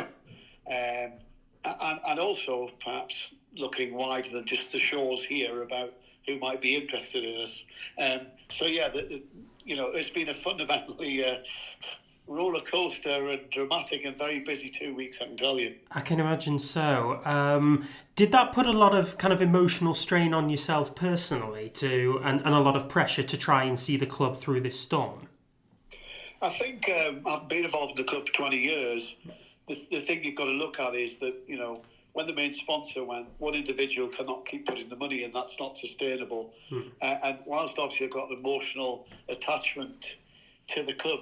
I've myself been in business over 40 years and realise you've got to take sensible decisions and not dig yourself into a hole where, players would be owed money, creditors would be owed money, and we have to draw the line to say, right, let's see what happens from this point. And delighted to say that all the support came forward. Yeah, no, you did all right with the amount of response that you got in the wake of all of this. When you talked about kind of replacing people on the committee, obviously bringing in people who actively want to be involved in the running of this club and on the committee is one sort of really good bonus. But on the other hand, was it difficult to eke out the members of the committee who you felt had stalled progress for the club? I think like a lot of amateur, semi-professional clubs, the committees are ageing. I mean, our treasurer, for instance, has been with the club for 50 years and is retiring next year. A lot of the other committee members had been there similar amounts of time. And it wasn't the fact that we were desperate to move them on. We'd like them to stay as part of a sort of advisory committee because of their commitment to the club over the years. It's just that you need business contacts now, you need social media skills. You need a lot more now than you used to 10 years ago or even 15 years ago running a football club. And how have you adapted to that, David? Well, I'm quite flexible really because I say, being from a business background, never be employed to never worry about employing or working with people that are better than you.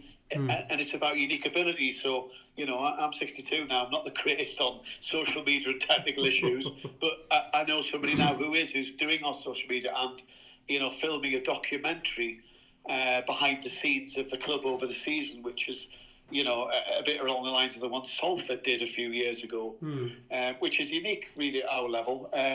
So to get the look behind the scenes and see exactly what goes on, because I think a lot of people don't realise, but now I'm quite comfortable with it and find it exciting. And the more people that you can be delegated to do things, takes the strain off 2 or 3 key individuals, I think. Yeah, listen, I'm looking forward to seeing that when it comes out. Yeah. Listen, just explain something to me in terms of where you play now. Where are you actually playing your home games right now? Well, we play at East Palmersville in Forest Hall now.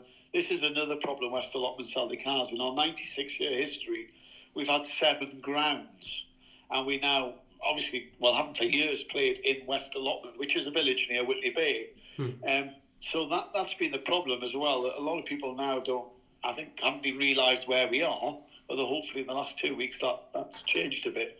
We're just in a suburb of Newcastle, but it's, we've been there this is our 4th season. We built the ground up to step 5 level, with the floodlights and the dugouts and the stands during COVID, and it's just getting people to realise where we are. Of course. Is there a particular reason that you've kind of invested in a ground that's not located within the village that you're named after?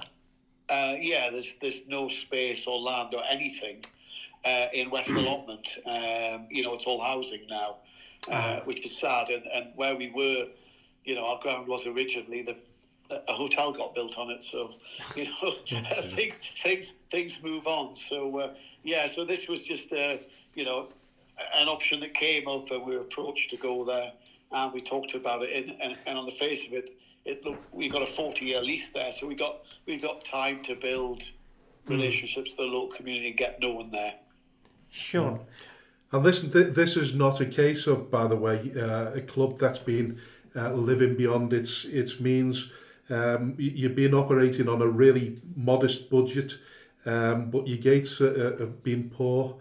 And if you combine that with soaring costs, it's put you in a really difficult position. Yeah, I mean, our budget is probably one of the smallest in the league.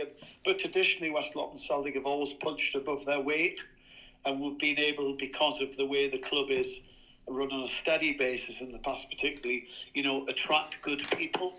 And a lot of managers who now have gone on to higher things, like John McDonald, who's doing a fantastic job at Dunstan. He started with us. Terry Mitchell manages to, is now assistant at Darlington and did very well for Workington last year. So we've had good people, and got a good reputation, and even when we advertised the job in the summer because our other manager left and moved on, there was quite a few applicants still wanted to come in despite the budget we were offering, Yeah, of course. And what's the aims for the future now? Well, the aim this season was and is to stay in the league. Without being silly about it, we just want to stay in Division One. But our aims, going forward may change depending on how the next couple of months pan out, and if some of the plans we've got in the pipeline do come off, we could be looking longer term at a much brighter future. And I think it's like managers will say, it's always a game to game basis. It's probably a week to week basis at the moment, but we'll probably change our ambitions depending on where we find ourselves at the end of this season, probably. Yeah, and listen, you're very much protecting a legacy, as we all do. I'm obviously chairman of Skelmersdale United Football Club. I always feel as though it's an honour to be at the helm of a football club, but it's really important that we protect its legacy as well. Now, listen, you've mentioned. I'm assuming your exciting news within the next few days is this documentary style social media event. Well, it could be that, and a few, maybe something else as well. So we're working on a few things. We're not just looking in one direction. So you'll have to wait and see. Is that a clue? Is that a clue? One direction. No. The growing trend of pop stars and such taking over football clubs. Well, funny you should say that. But last year's pop band 1975 came to us and had the stag do in our ground, but no, it's nothing to do with that. That's Denise Welch's son, isn't it? It is. So the couple of Geordie lads in the band, so they just said, could they come on to a game and be, and have the stag do there, and they did. We dressed with the allotment gear, and he came out with a team and went on the pitch, and the referee suddenly realised there's 12 players on, and then red carded him, got in on the act and sent them off. But they had a great time. But sadly they're not taking this over because they could probably put quite a lot of money in. Yeah, they absolutely could. Do you have a particular date in mind for when this exciting news will be released, Dave? We're hoping before Christmas. That's all I can say. Before Christmas, that's all you can say. Yeah, because there's a lot of stuff to do. Obviously, you can imagine we've never stopped in the last 2 weeks. Of course not, no. And we do have other jobs and families and things. Yeah. Your coyness remains unmoving, Dave. Listen, you certainly seem to be going in the right direction now anyway. It seems to be a good kickstart for the future, and all the best. And anybody down in that area, get down to West Allotment and give them your support. They need it. Thank you for coming on the show, David. It's been a pleasure. It's all right. Thank you so much for inviting me, and good luck in the future. You too, David. Take care, Thank you very much. Bye now. Bye now. Bye-bye. Bye-bye. Thank you to David Dodds there. Really good interview there. A really good insight. Absolutely. Yeah, he's clearly had a lot going on in the last couple of weeks. So, again, it's really good to see a non-league team's fortunes finally turning around in the face of this kind of really awful period for in terms of business.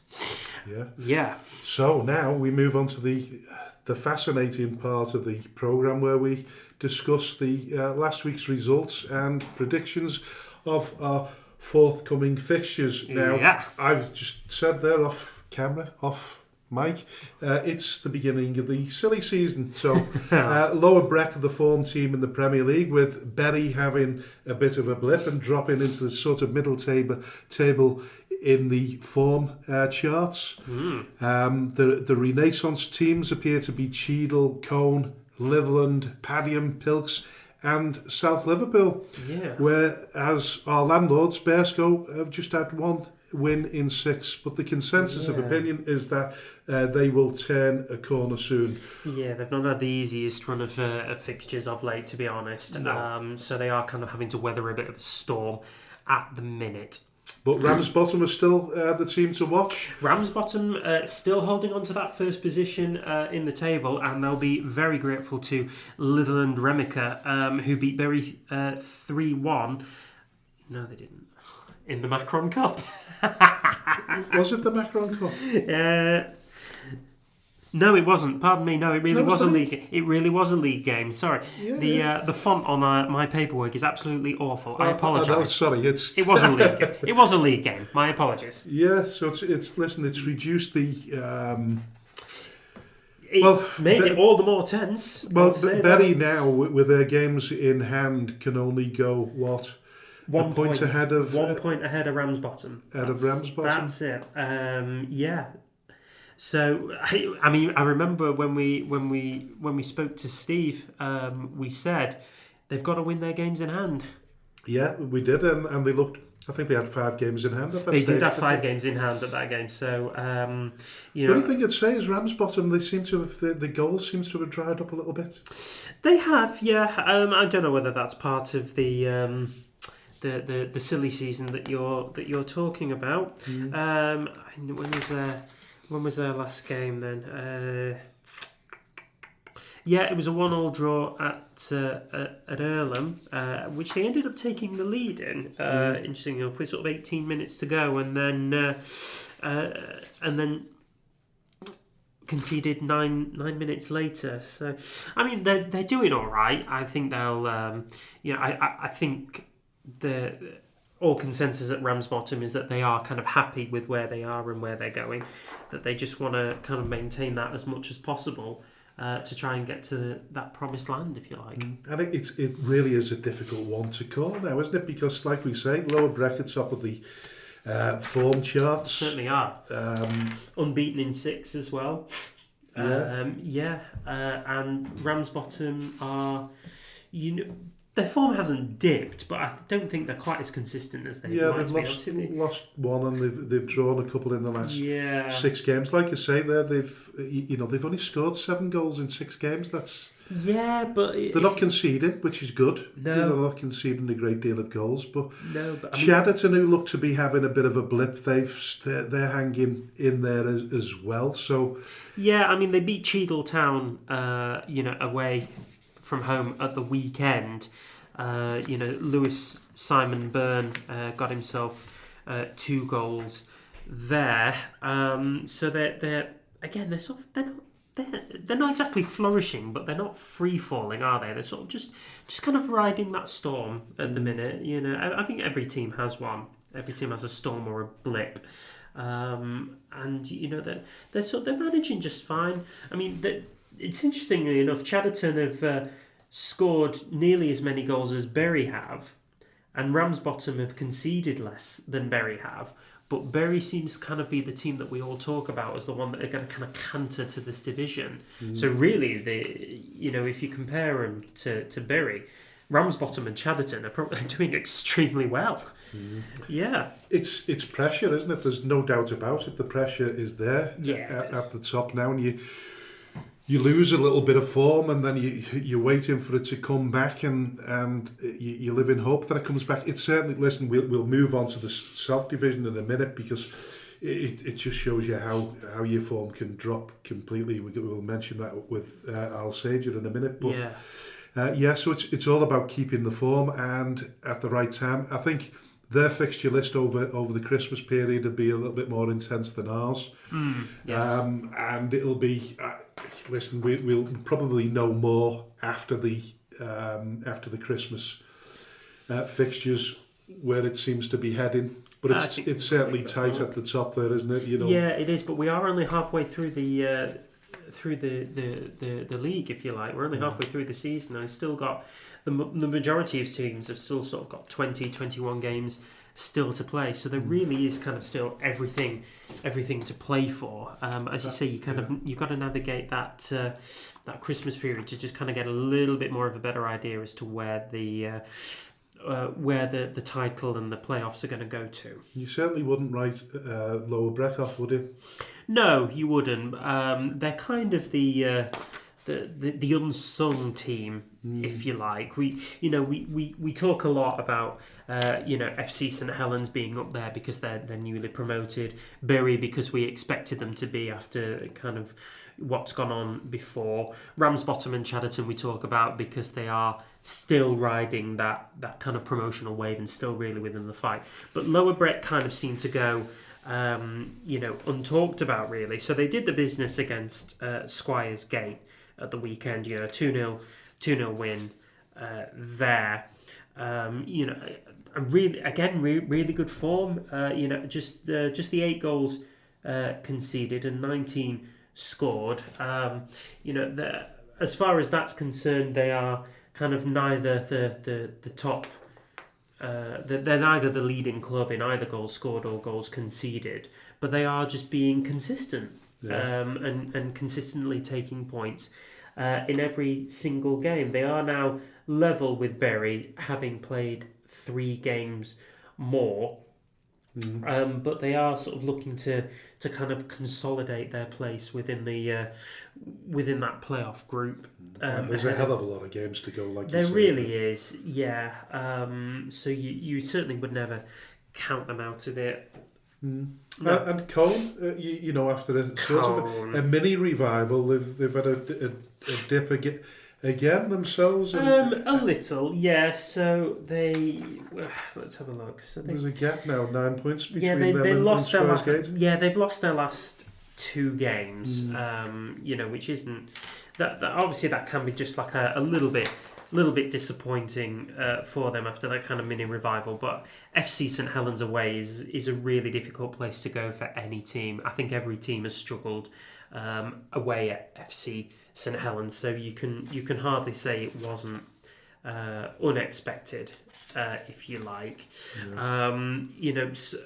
I think it is just a blip. I think Cone will kind of get back on it soon. It was just announced in the last couple of days that they've signed Jude Entwistle from Nelson. So he's signed up for Cone. Great goal scorer, great guy to have off the bench, one who's managed to score at least 3 goals from the bench against us across 2 fixtures. So he's really, a guy who knows where the goal is. So that may propel Cone up and away from the relegation zone, but they've got a fight on their hands still. Squires Gate, as you say, 9 points ahead of them. South Liverpool 10, Pilks 11 points ahead. So. They've got some fighting to do with Cone, but they are, again, sort of within the mix. And it all looks really exciting, doesn't it? For the it does. This already into the second part of the season, it's looking really. Listen, it's a competitive. What we know is the North West Counties is a very competitive league. Always has been, and it's looking even better this season. And anything could happen. There's no guarantee that Bury will win that league anymore. No. I think at the start of the season, a lot of people would have said Bury will canter to it. Absolutely not the case at all. They've still got rebuilding to do. They've obviously had their infights and their controversies off the pitch. Yeah. In the run-ups to these games, and quite clearly, it's not all going to be plain sailing for them. And what's your feeling there? Do you think it'll go to the wire? Ask me again. With any one of those top 4 teams there? Top 4, no. Top 3, yes. Yeah. I think if we look at this this table again in mid-February, we'll have a much better idea as to where this is going. But I think those top 3 teams will still really be in the mix for that one automatic promotion spot. Yeah, looking great. Listen, as we do, we skip our division and we go to Division One South. Yeah, we do. Stafford Rangers are still doing the business, top of the league there. Yeah, the consistency that we talked about with teams like Bury, Ramsbottom and Chadderton, that is very much there with Stafford Town.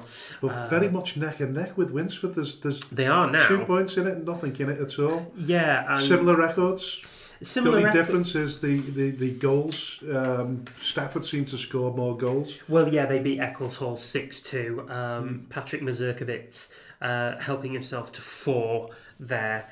So it's a nice little collection for him to kind of carry on there. Whereas Winsford themselves, they weren't sort of short of goals. They 5-1 win against Barnton. But for me, Stafford have been there sort of pretty much since the beginning, haven't they? They've been that one team that's just so consistent across the entire stretch of the season, and where other teams have kind of floundered or had drops in form and in results. Stafford have stayed there. They've lost 2 games all season, which is a record that's only been matched by Winsford. There's 2 points in that. So I think it is a straight shootout between those two. If you'd asked me this a couple of months ago, I would have said it'll be Stafford all the way. Now, I'm less sure. Well, it's intriguing right across all 3 divisions. There's no doubt about that. Listen, we spoke to the fabulous Darren and Liam, who are doing a fabulous job at Runcorn. Oh, wow, they You said they're the second in the form table, but they've still got a lot to do themselves, because Foleymere and Wolverhampton sporting community have also been doing relatively well as well. Yeah, so Wolverhampton sporting community, they had a little bit of a blip at the weekend, but it was away at Sandbach United, so I don't think anybody could have any kind of real complaints there. Sandbach United, 4th in the form charts, and indeed 4th in the overall league table. Otherwise, Wolverhampton sporting community kind of came into this with 2 wins, 2 draws, and 1 loss.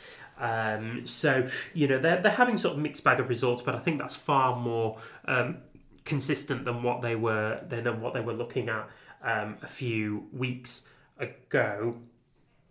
Now, as for Foleymere, obviously we talked about them having a new manager in place.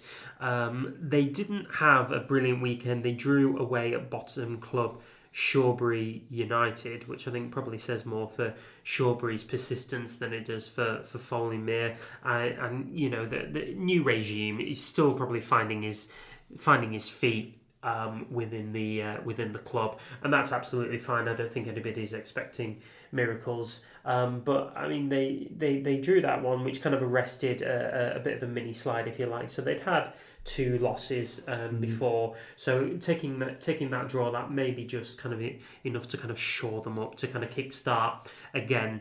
But I mean, look back at the end of this season, it could very well be that was 3 points missed rather than a point earned. Yeah, and just sort of going over the story about Runcorn Town there, I think all bodes well for the future. I think if they can establish themselves in this division and keep themselves up, I think they, I'd be putting my money on them for a promotional spot next season. The way they're going, very possibly. Yeah, I mean, it really depends what happens in the off season.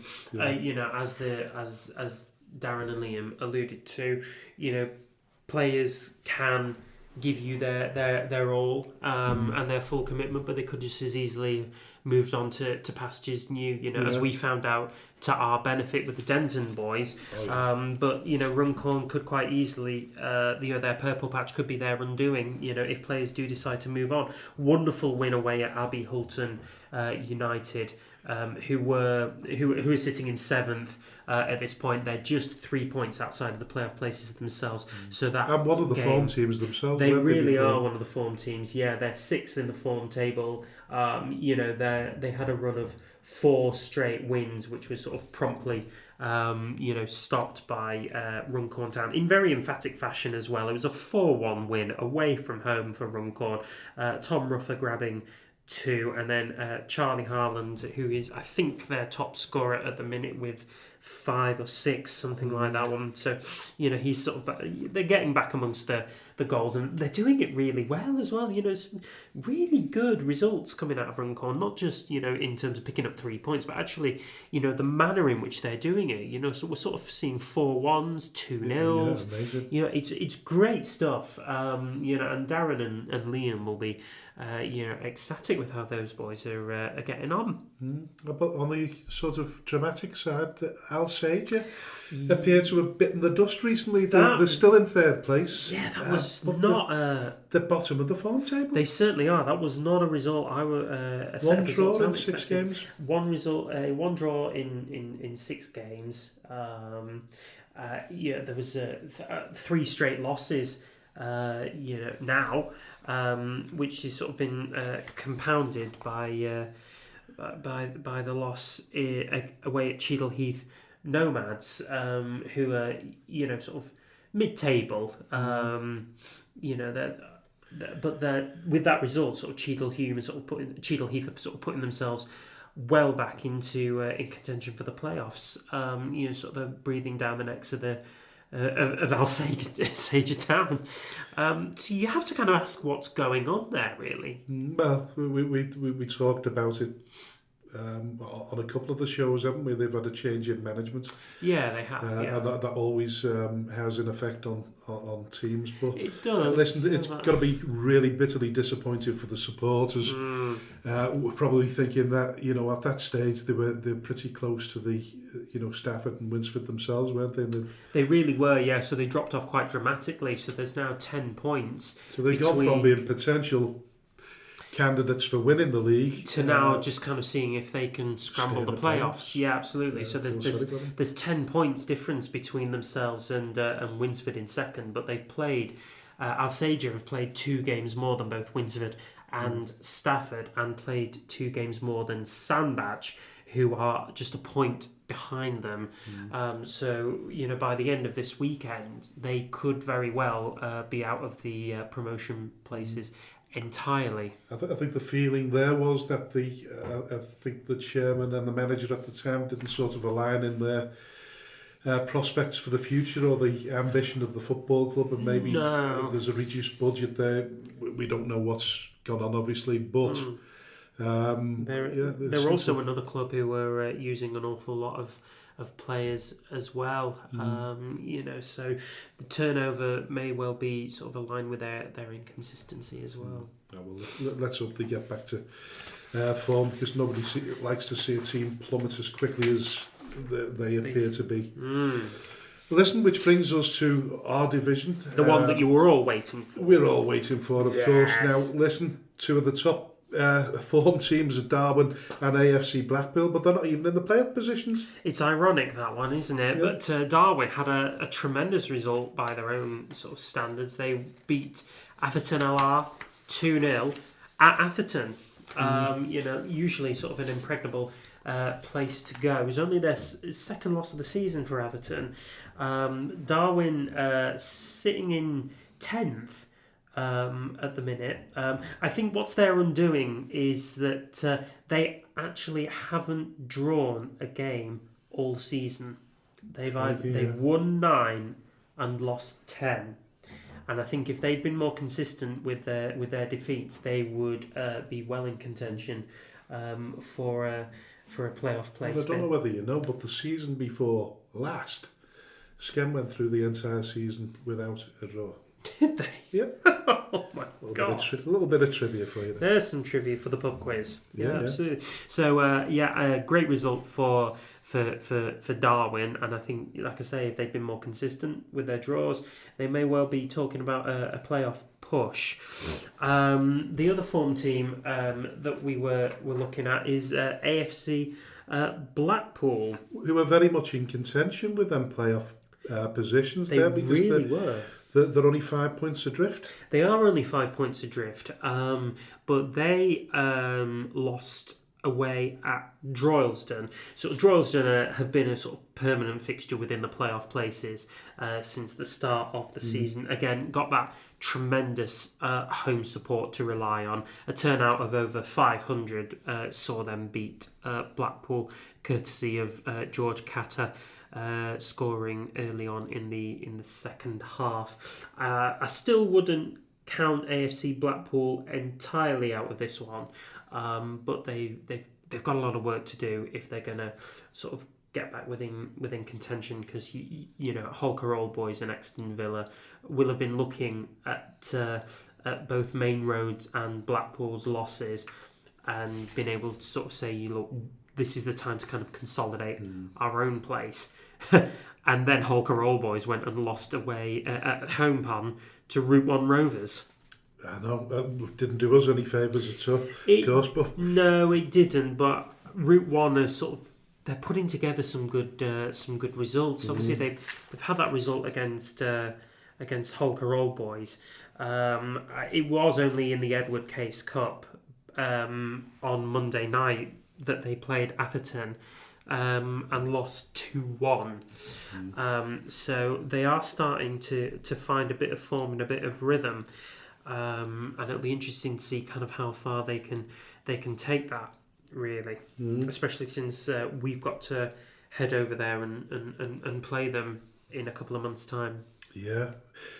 You mentioned Exton Villa there. They've come into a bit of form because they were sort of last season's playoff in the playoffs last season. Now, earlier on, 6 games ago, they were sort of mid-table-ish, just above, and they've managed to get, was it 5 wins out of the last 6? Yes, 5 wins out of the last 6, and they've done it sort of in quite emphatic form. So their last 2 games have resulted in wins. This one probably being the most emphatic of the lot. 5-0 home win against Garstang. Dan Singleton scoring in the first minute to kind of send them on their way.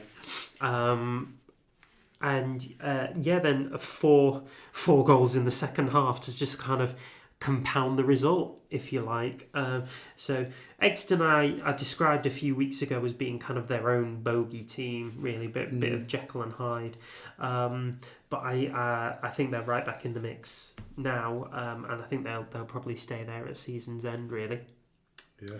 Now, looking at the bottom of the table, we'll look at Steeton, who we play on Saturday. Were edged out by Thornton Cleveley's. In a 4-3 thriller? It was a 4-3 thriller, where it looked like Thornton were gonna run away with it. They were 4-0 up with half an hour of the game to go.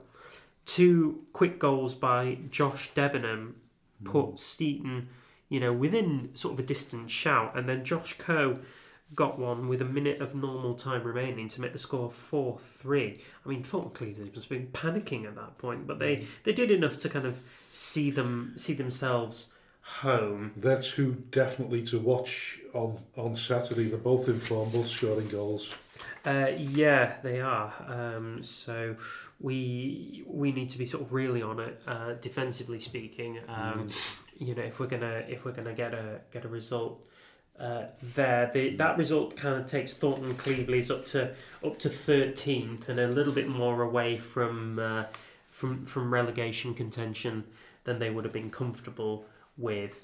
Route 1 are still 16th and Steeton are still 15th out of the 18 teams, but their positions are looking just that little bit more precarious now.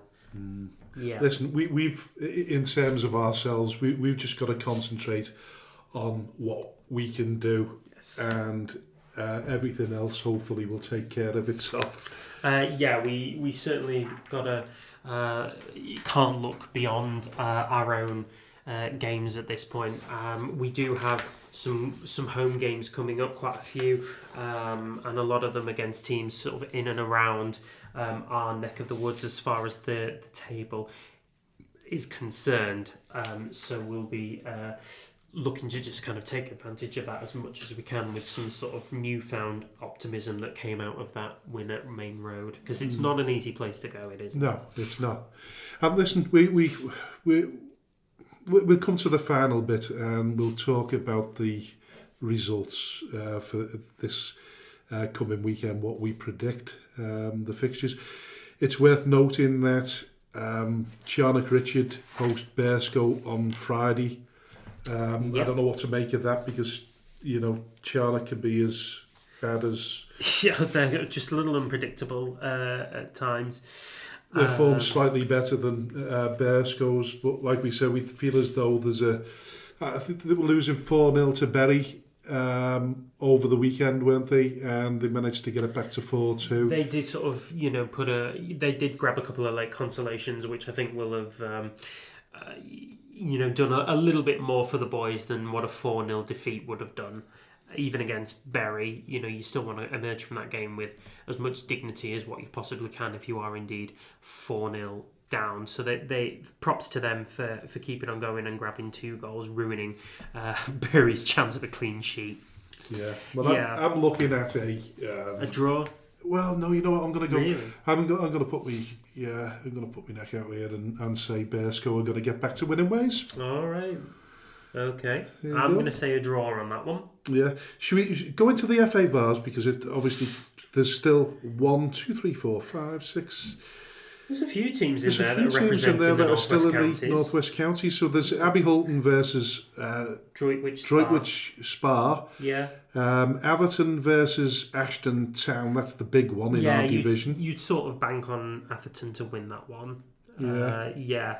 I don't know. They played each other a few times this season, so I think that'll be a close one, whatever it is. Okay. And it's a draw and straight to penalties, isn't it? It is, yeah. So arguably, that could be decided on penalties, such as the closeness of those games in the past. Yeah. But I don't know. Ashton are not doing particularly well, not doing as well as they should have been. Atherton have had a little bit of a blip in form themselves, but we'll come to that in a minute. Slight wobble, yeah. I'll go for Atherton on that one. Mm-hmm. I think Atherton and I might just sneak that one. Abbey Holton, I'm going to go for the Abbey Holton on that one. Okay. West Didsbury and Chorlton versus Silsden. So Silsden were on the wrong end of a 4-0 battering by Route 1 Rovers a couple of months ago in another cup competition, if that helps you. Yeah. So I would sort of quite comfortably go with West Didsbury and Chorlton, despite their own wobble in form. Winsford United versus Sutton United. I mean, it's a difficult one, then. It is a bit of a difficult one, yeah. Home turf, though, you would hope Winsford would win this one. You would think so, anyway. Okay, I'm going to go for Sutton. And then South Liverpool versus Albion Sports. Slightly unusual time of 3:15. Just because I've gone for 4 straight home wins in this competition, I'm going to go for an away win. An away win? I'll go for South Liverpool, because I think they've been doing okay recently, haven't they?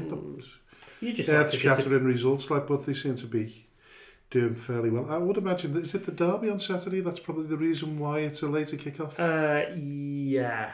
I think it's an evening kick-off. Is it 5:30? I thought it was 12:30. Is it 12:30? 12:30, you might be right. So that might be the reason why that's a late kick-off. So, but anyway, South Liverpool. Listen, we move on to the first division, the Premier League. The Premier League of the North West Counties, and some interesting fixtures going on there. Yeah, absolutely. So we start with AFC Liverpool at home to Cheadle Town.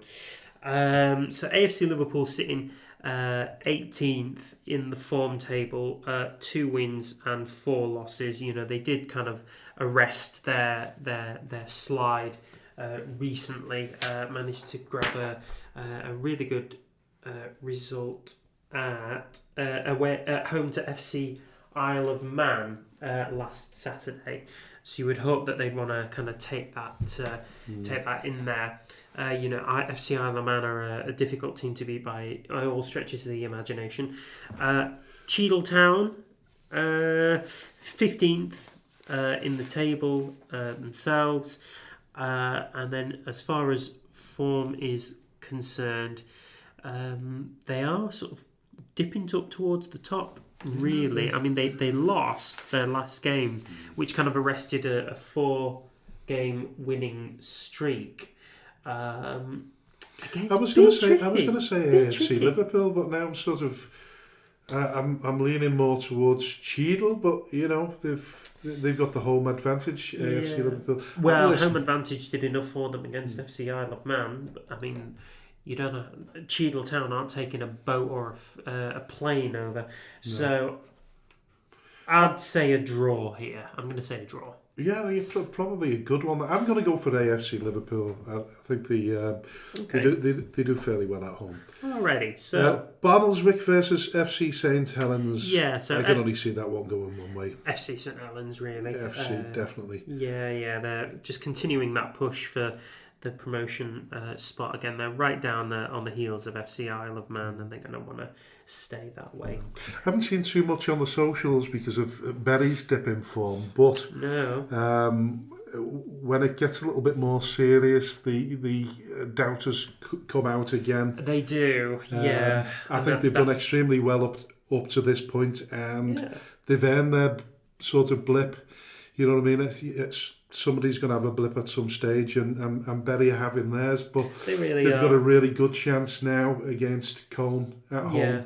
Yeah, despite Cone's kind of recent upturn in form, I think Berry will just prove too strong for them, so I'm saying home win there. Yeah. I spoke to, looking at Chadderton versus Glossop North End, and I spoke to Richard Brodie, and Richard Brodie said the defeat at Lower Breck, I think it was, they lost 5-0. They did. He said that was a bit of a blip. The game at the weekend, I can't remember who it was against now, but with a bit more luck, they'd have stayed in that game.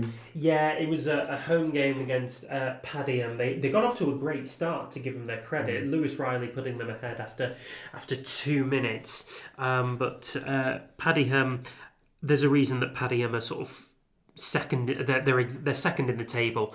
Sort of 4 straight wins now. 1 loss in 6. 23 goals scored, which is a division high at this point. So I think Paddy are kind of grinding out results really, really well recently. So you would hope that Glossop kind of are looking to arrest that slide. I do think Chadderton is a bit more of a step too far. I think Chadderton are going to kind of still want to stay on the tails of Ramsbottom, so I'm going to say home win there. I'm going to go for a draw. You just like disagreeing with me, don't you? No, well, I just feel as though that's a good result for Richard Brodie. Yeah, that absolutely would be a draw. Yeah, and, if he's going to prevent that sort of decline a little. Yeah, I see where you're coming from there. I still think Chadderton will do the business, but listen, they're a good team, and they've probably got more to play for. They absolutely do. Yeah. So Litherland Remica against Earlham. Yeah. So both topsy-turvy teams at the moment, but Litherland Remica have taken themselves right away from the relegation spots, haven't they? And yes, they have. Yeah, so well. They're 7 points clear of Squires Gate, and a further sort of 16. Sorry, my maths is terrible. 16 points ahead of Cone, and they're riding high after that win against Bury. The form table is kind of a bit topsy-turvy, as you say. 3 wins from 6, 12 goals scored, 9 conceded, 2 losses. And then Earlham are just another really decidedly odd team. 3 draws and 2 wins. So they are technically kind of unbeaten in 5 games across 6. Did Bearscough beat them the other week? Possibly, yeah. They've drawn the last game, won the previous game, lost against Bearscough before that narrow defeat. They don't lose heavily by the looks of things. No, they don't. I think this has all got the hallmarks of a draw myself. I was thinking that too. Go for a draw on that one. Well, Longridge, Stockport Town. Longridge and Stockport. So I'm going to go for another draw there. Yeah, I think we're probably looking at that one too. Yeah, so Stockport sort of sitting in 10th, Longridge in 17th. But as far as form goes, they're kind of having slides themselves really. Both lost 4 of their last 6. Not a whole lot of luck in front of goal. And even less so defending. So I'm seeing a draw there. Yeah, Ramsbottom, Padiham. Now, Oh, that's going to be a game. It's a big game, isn't it? As you said, Padiham second in the form table. Yes. Ramsbottom top of the league. Steve Wilkes, we mentioned, doing a fabulous job there. Yeah, he is. And it's tight at the top, and these are the games that you've got to win going into the Christmas period. Yeah, it is. But Ramsbottom are kind of built on a very, very steely defence, if you like. So they've conceded 4 goals in their last 6 games, which is an absolute, which is a division low, if you like. It's the best in the division, and the draw that they just encountered kind of stopped a 3-game winning run. That being said, they're not exactly sharp in front of goal. 7 in 6, which is the joint 3rd lowest. So it's a bit of a difficult one to call. It's probably one of them that you would say is going to be a draw. Yeah, but yeah. I'm going for Ramsbottom. Are you? I am going to say draw on this one, just purely by notion of Padiham's consistency at the minute. Yeah. I think they'll be relishing the challenge. Yeah, just quickly going through the last couple of fixtures here. Squiersgate, Pilkington. I think Pilkington has shown a good turn of fortune. Absolutely. So yeah. I see Pilkington's winning that one, and good luck to Jenko, the chairman there. Mm-hmm. FC Isle of Man against Prestwich. I think it's FC Isle of Man that they'll return to form and win that one after the recent defeat. Yeah, home advantage plays a big part for FC Isle of Man, so you can see that. Yeah, try and race through the Division Southern South. Division. Yeah, Alsager versus Sandbach. That's looking like an away win. I don't see the rot stopping anytime soon for Alsager, unfortunately.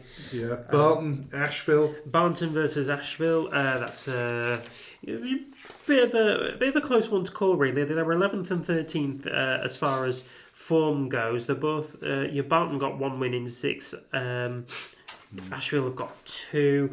I'm going for Asheville. Not brilliant form. I think they'll both agree. But Asheville are in the promotion spots. You would hope that they want to kind of get back to winning ways. So that's an away win for me. Yeah. Cheadle Heath Nomads versus Alscott Heath. Home advantage and playoff spots to play for. You'd say Cheadle Heath, really. Yeah. Market Drayton, Eccleshall. Yeah. Market Drayton are 9th. Eccleshall 10th. Well, listen, that's an easy one for me. We're going to go for a draw. Always stupid doing those ones just because they're so tightly together in the league. But it just stands out as one of them that could be a draw.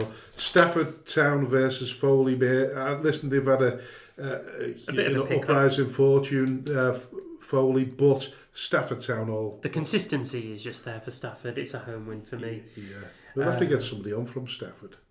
I think we should, yeah. Would you like to see somebody from Stafford? If you would, please let us know. Yeah, get in touch with the show. Stockport Georgians versus Shawbury United. Shawbury had that bit of they had that creditable draw, didn't they, earlier on in the week? But still going for Stockport. Yeah, Stockport's home advantage will probably put paid to that. And then Wolverhampton Sporting Community against New Mills. New Mills 8th, Wolverhampton 17th.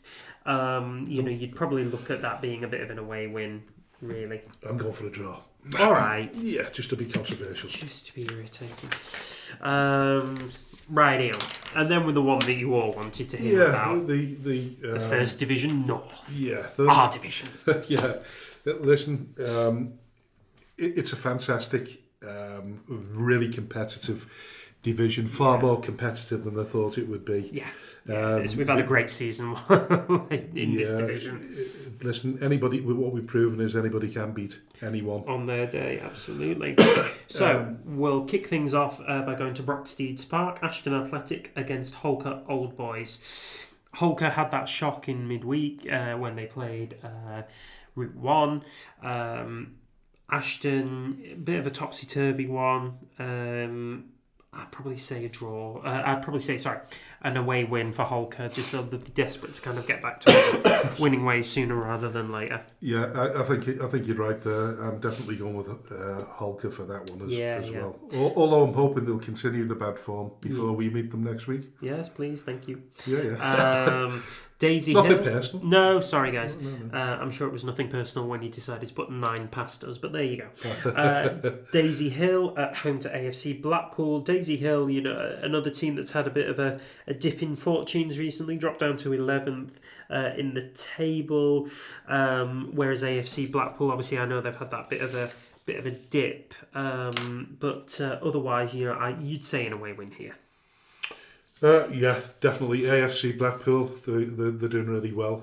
Tough team to beat, as we know. They really are. Obviously that loss away at Droylsden, that sort of arrested a 5-game winning run, so they're going to want to get back on that as quickly as possible. And apart from our game, I think the big game of the weekend there in Division One North is Darwin versus Droylsden. That really is a heavyweight clash, if ever there was one, really. Darwin obviously on a really good run of form. 1 loss sandwiching 5 wins. But at the same time, Droylsden, they come in with that massive support. Been in the playoffs all season long. I want to say they've got the second tightest defence in the division, but over the last 6 games they've only conceded 3.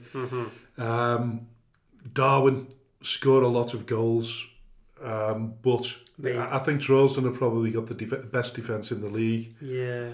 So certainly, where we're concerned, when we played them, they were the best defence. So I'm going for Droylsden for that one. Yeah, I think you're probably right just on that one. Nelson McGull. Nelson McGull's an odd one, because if you'd asked me this a week ago before Rippers got sacked, you'd have probably said Nelson all day long. I think I probably will say Nelson still, but I think it'll be a lot tighter. Yeah, I'll go along with that. It's definitely Nelson for me. Yeah. Route 1 Rovers versus Exton Villa. Now this is irritating, that one, because that should have been a straightforward away win, but Route 1's sort of upturning form has really kind of put the cat amongst the pigeons. You kind of want to angle between... Depends how well they travel, doesn't it, Exton, on that one. It's on an artificial pitch. I don't know. What do you think? I'm going to say away win. Right. But I'm going to say that a little bit reluctantly. So you've got to sit on the fence a little bit and say it could be a win for Route 1 Rovers, it could be a draw, but I'm going to go for Exton for this could literally have every kind of outcome possible. I think it could as well, so yeah, I think you're right, but I'll go for Exton as well. Yeah. Thornton Cleveland's versus Bacup Borough. Yeah. So Thornton had a really good result by their stretch, against Steeton. Bacup have come to town really on, a bit of a topsy-turvy run of form. They lost their last game. They won the one before that. They drew the one before that. 15 goals scored, 12 conceded. It's a bit of an odd time to be a Bacup Borough fan, because you're really not sure which team you're going to get out of there. No. So I'll say a draw. I'm going to sort of put fortune on Thornton Cleveland's side after that one. I'll say a draw. Yeah, listen, I'll go for a Bacup Borough win there. I think they'll take a gamble at Gamble Road. Just throw that one in there. Funny. Not that funny, but hey ho. Listen, which leads us to the most important game of the weekend. And the biggest one, absolutely. The biggest one. Forget the Everton-Liverpool derby. Yeah. This is the biggest game of the weekend. Absolutely it is. So make sure you come on down for a start. Yeah, listen, we could do with your support. We've won a game. We're a winning team now. Yeah, we're a winning team now. So if you're gonna come anytime, you've got to come down now and support the boys, because we do have a fighting chance. There's no doubt about that. We've got to stop looking at what's above us and just concentrate on what in we front can of us. do. Yeah, well, they're above us, aren't they? But shut front. Yeah. But what I think is that we look at Steeton because we've got to play them twice. We do. They're one of the couple of teams that we've not played yet in this division. So there's only so much that we really know about them. Now, doubtless, Tommy will be doing his homework on that team. We just hope it's not a case of after the Lord Mayor's show. Yeah. Steeton, they've got a bit to travel as well, so they're based over just Well, the west ground of share Bradford. with Route 1 Rovers. Are they? Yeah, they both play at the same place. Wow, okay. So they've got to come over from just west of Bradford, so it's a bit of an arduous trip for one. So it really does depend on how well they travel. They come into this game on the back of 2 wins and 4 losses, but their last 2 games have been losses. So you don't could see really... you don't see Steeton getting relegated, do you, at this point? You don't, no. I think they are sort of reasonably sort of safe from that one. I think it probably is like a bit of a 3-way shootout at this point. But and they won't want to get drawn back into it. They don't want to get drawn back in, no. But home advantage has to play a bit of a part. And now that we've got that, nobody was expecting us to take a result against Main Road. I don't even think even sort of the most optimistic of fan could have gone to Main Road saying, yeah, we're going to get a win. And I know Gordon Johnson said that we're going to win today, but I think he was just sort of skipping on fairy tales and rainbow dust there. Gordon, you didn't know it. So I'm going to say a home win here. Yeah, listen, I think... And it's not just born out of blind loyalty towards us. On this occasion, I'm reasonably confident that there's enough confidence within the team to get a result. And I've noticed the togetherness and the camaraderie between the players and the entire squad. It's changed. There's been a definite change, and it's been good to see the players. Yeah. They all know each other now. They're all friendly on first name terms, which wasn't always the case because there was a big turnover of players all the time. We've got a steady squad. The training. Yeah, you were there. The training to win against the opposition, so they're preparing themselves for the opposition. Yeah, which I don't think they've always done. No, again, that's sort of coming with learning and with good coaching as well. It's good nurturing, and I think being able to have Peter Smith in that coaching role now, where he's a player and a coach. It's a wonderful link between the management staff and the playing staff, and I think it's one that's really kind of benefited all parties. Yeah, Andy Barlow's back as well after his 7-match. Andy Barlow is back in the stadium. We will make sure to give him a shout out on the stadium PR. Can we say though that Andy Barlow didn't go anywhere? He was still there coaching, and he's done a fabulous job. Since he took over as assistant manager. Yeah, he absolutely has. So we'll give him heaps of credit where he's due, because he's a wonderful staple part of Skelmersdale United. And as is, we hope, his son here for the long term as well, Joe Barlow. Yeah. And it's funny, really, isn't it? Sorry, what was that about Joe Barlow? He's Andy's son, isn't he? Oh, yeah, sorry, yeah. I'm with you. They've got the same facial expression. No, I was just thinking, I've got that eyebrow that rises like that. No, I was going to say, I forgot what I was going to say now. What was I going to say? I don't know, mate. Something else. We forgot to mention, didn't we, that it was Tommy's birthday on Saturday. It was, yeah. So I did put that in the match report, which you can find in the Ormskirk Rag when it comes out. Yesterday when this gets released. Go and get your copy. But yeah, it was his birthday. He was 60 again. Well, he says he's 61, but I know he's 74. No, he's not 74. You can't say that. But you know what? He's got so much energy. He's got more energy than some of these younger managers. There's absolutely no doubt about that at all. I think it's the beers. Yeah. Listen, you know when he celebrated? Yeah. He went the opposite way, didn't he? Didn't Put his little arm up in the air, and he started running off the other way. And I said, "Why did he do that?" And he said, "I couldn't catch up with them." So I thought I'll run the other way. And as a birthday present, I bought him a bottle of monkey shoulder. Monkey shoulder whiskey. Nice. Yeah, I didn't deliberately do that, but at the time I'm thinking, is there some kind of saying? You can't get that monkey off your shoulder. There, he's done it, didn't he? It's what you pay me for. No, not at all. Yeah. Right, so that rounds up the final part of the show. Have you learnt anything this week? Well, over the last couple of weeks, because we had a week's break. We did. What have I learned? I have learnt that it can be a poison chalice to take up the reins at a football club. Mm-hmm. I have learned that it's an even bigger poison chalice to hand over the responsibility of your entire budget to the manager. But I think it's an even bigger chalice to then start blaming the manager for your mistakes. Yeah, listen, that's a good shout. It's a good shout. What have I learned? Well, perseverance, sticking to your guns, looking for stability. It always bodes well, and hopefully we'll see that out over the next few weeks, and something will come to fruition because of our perseverance. And listen, I'd like to thank everybody that's involved with Skelmersdale United Football Club, right from the top to the bottom, if there's such a thing.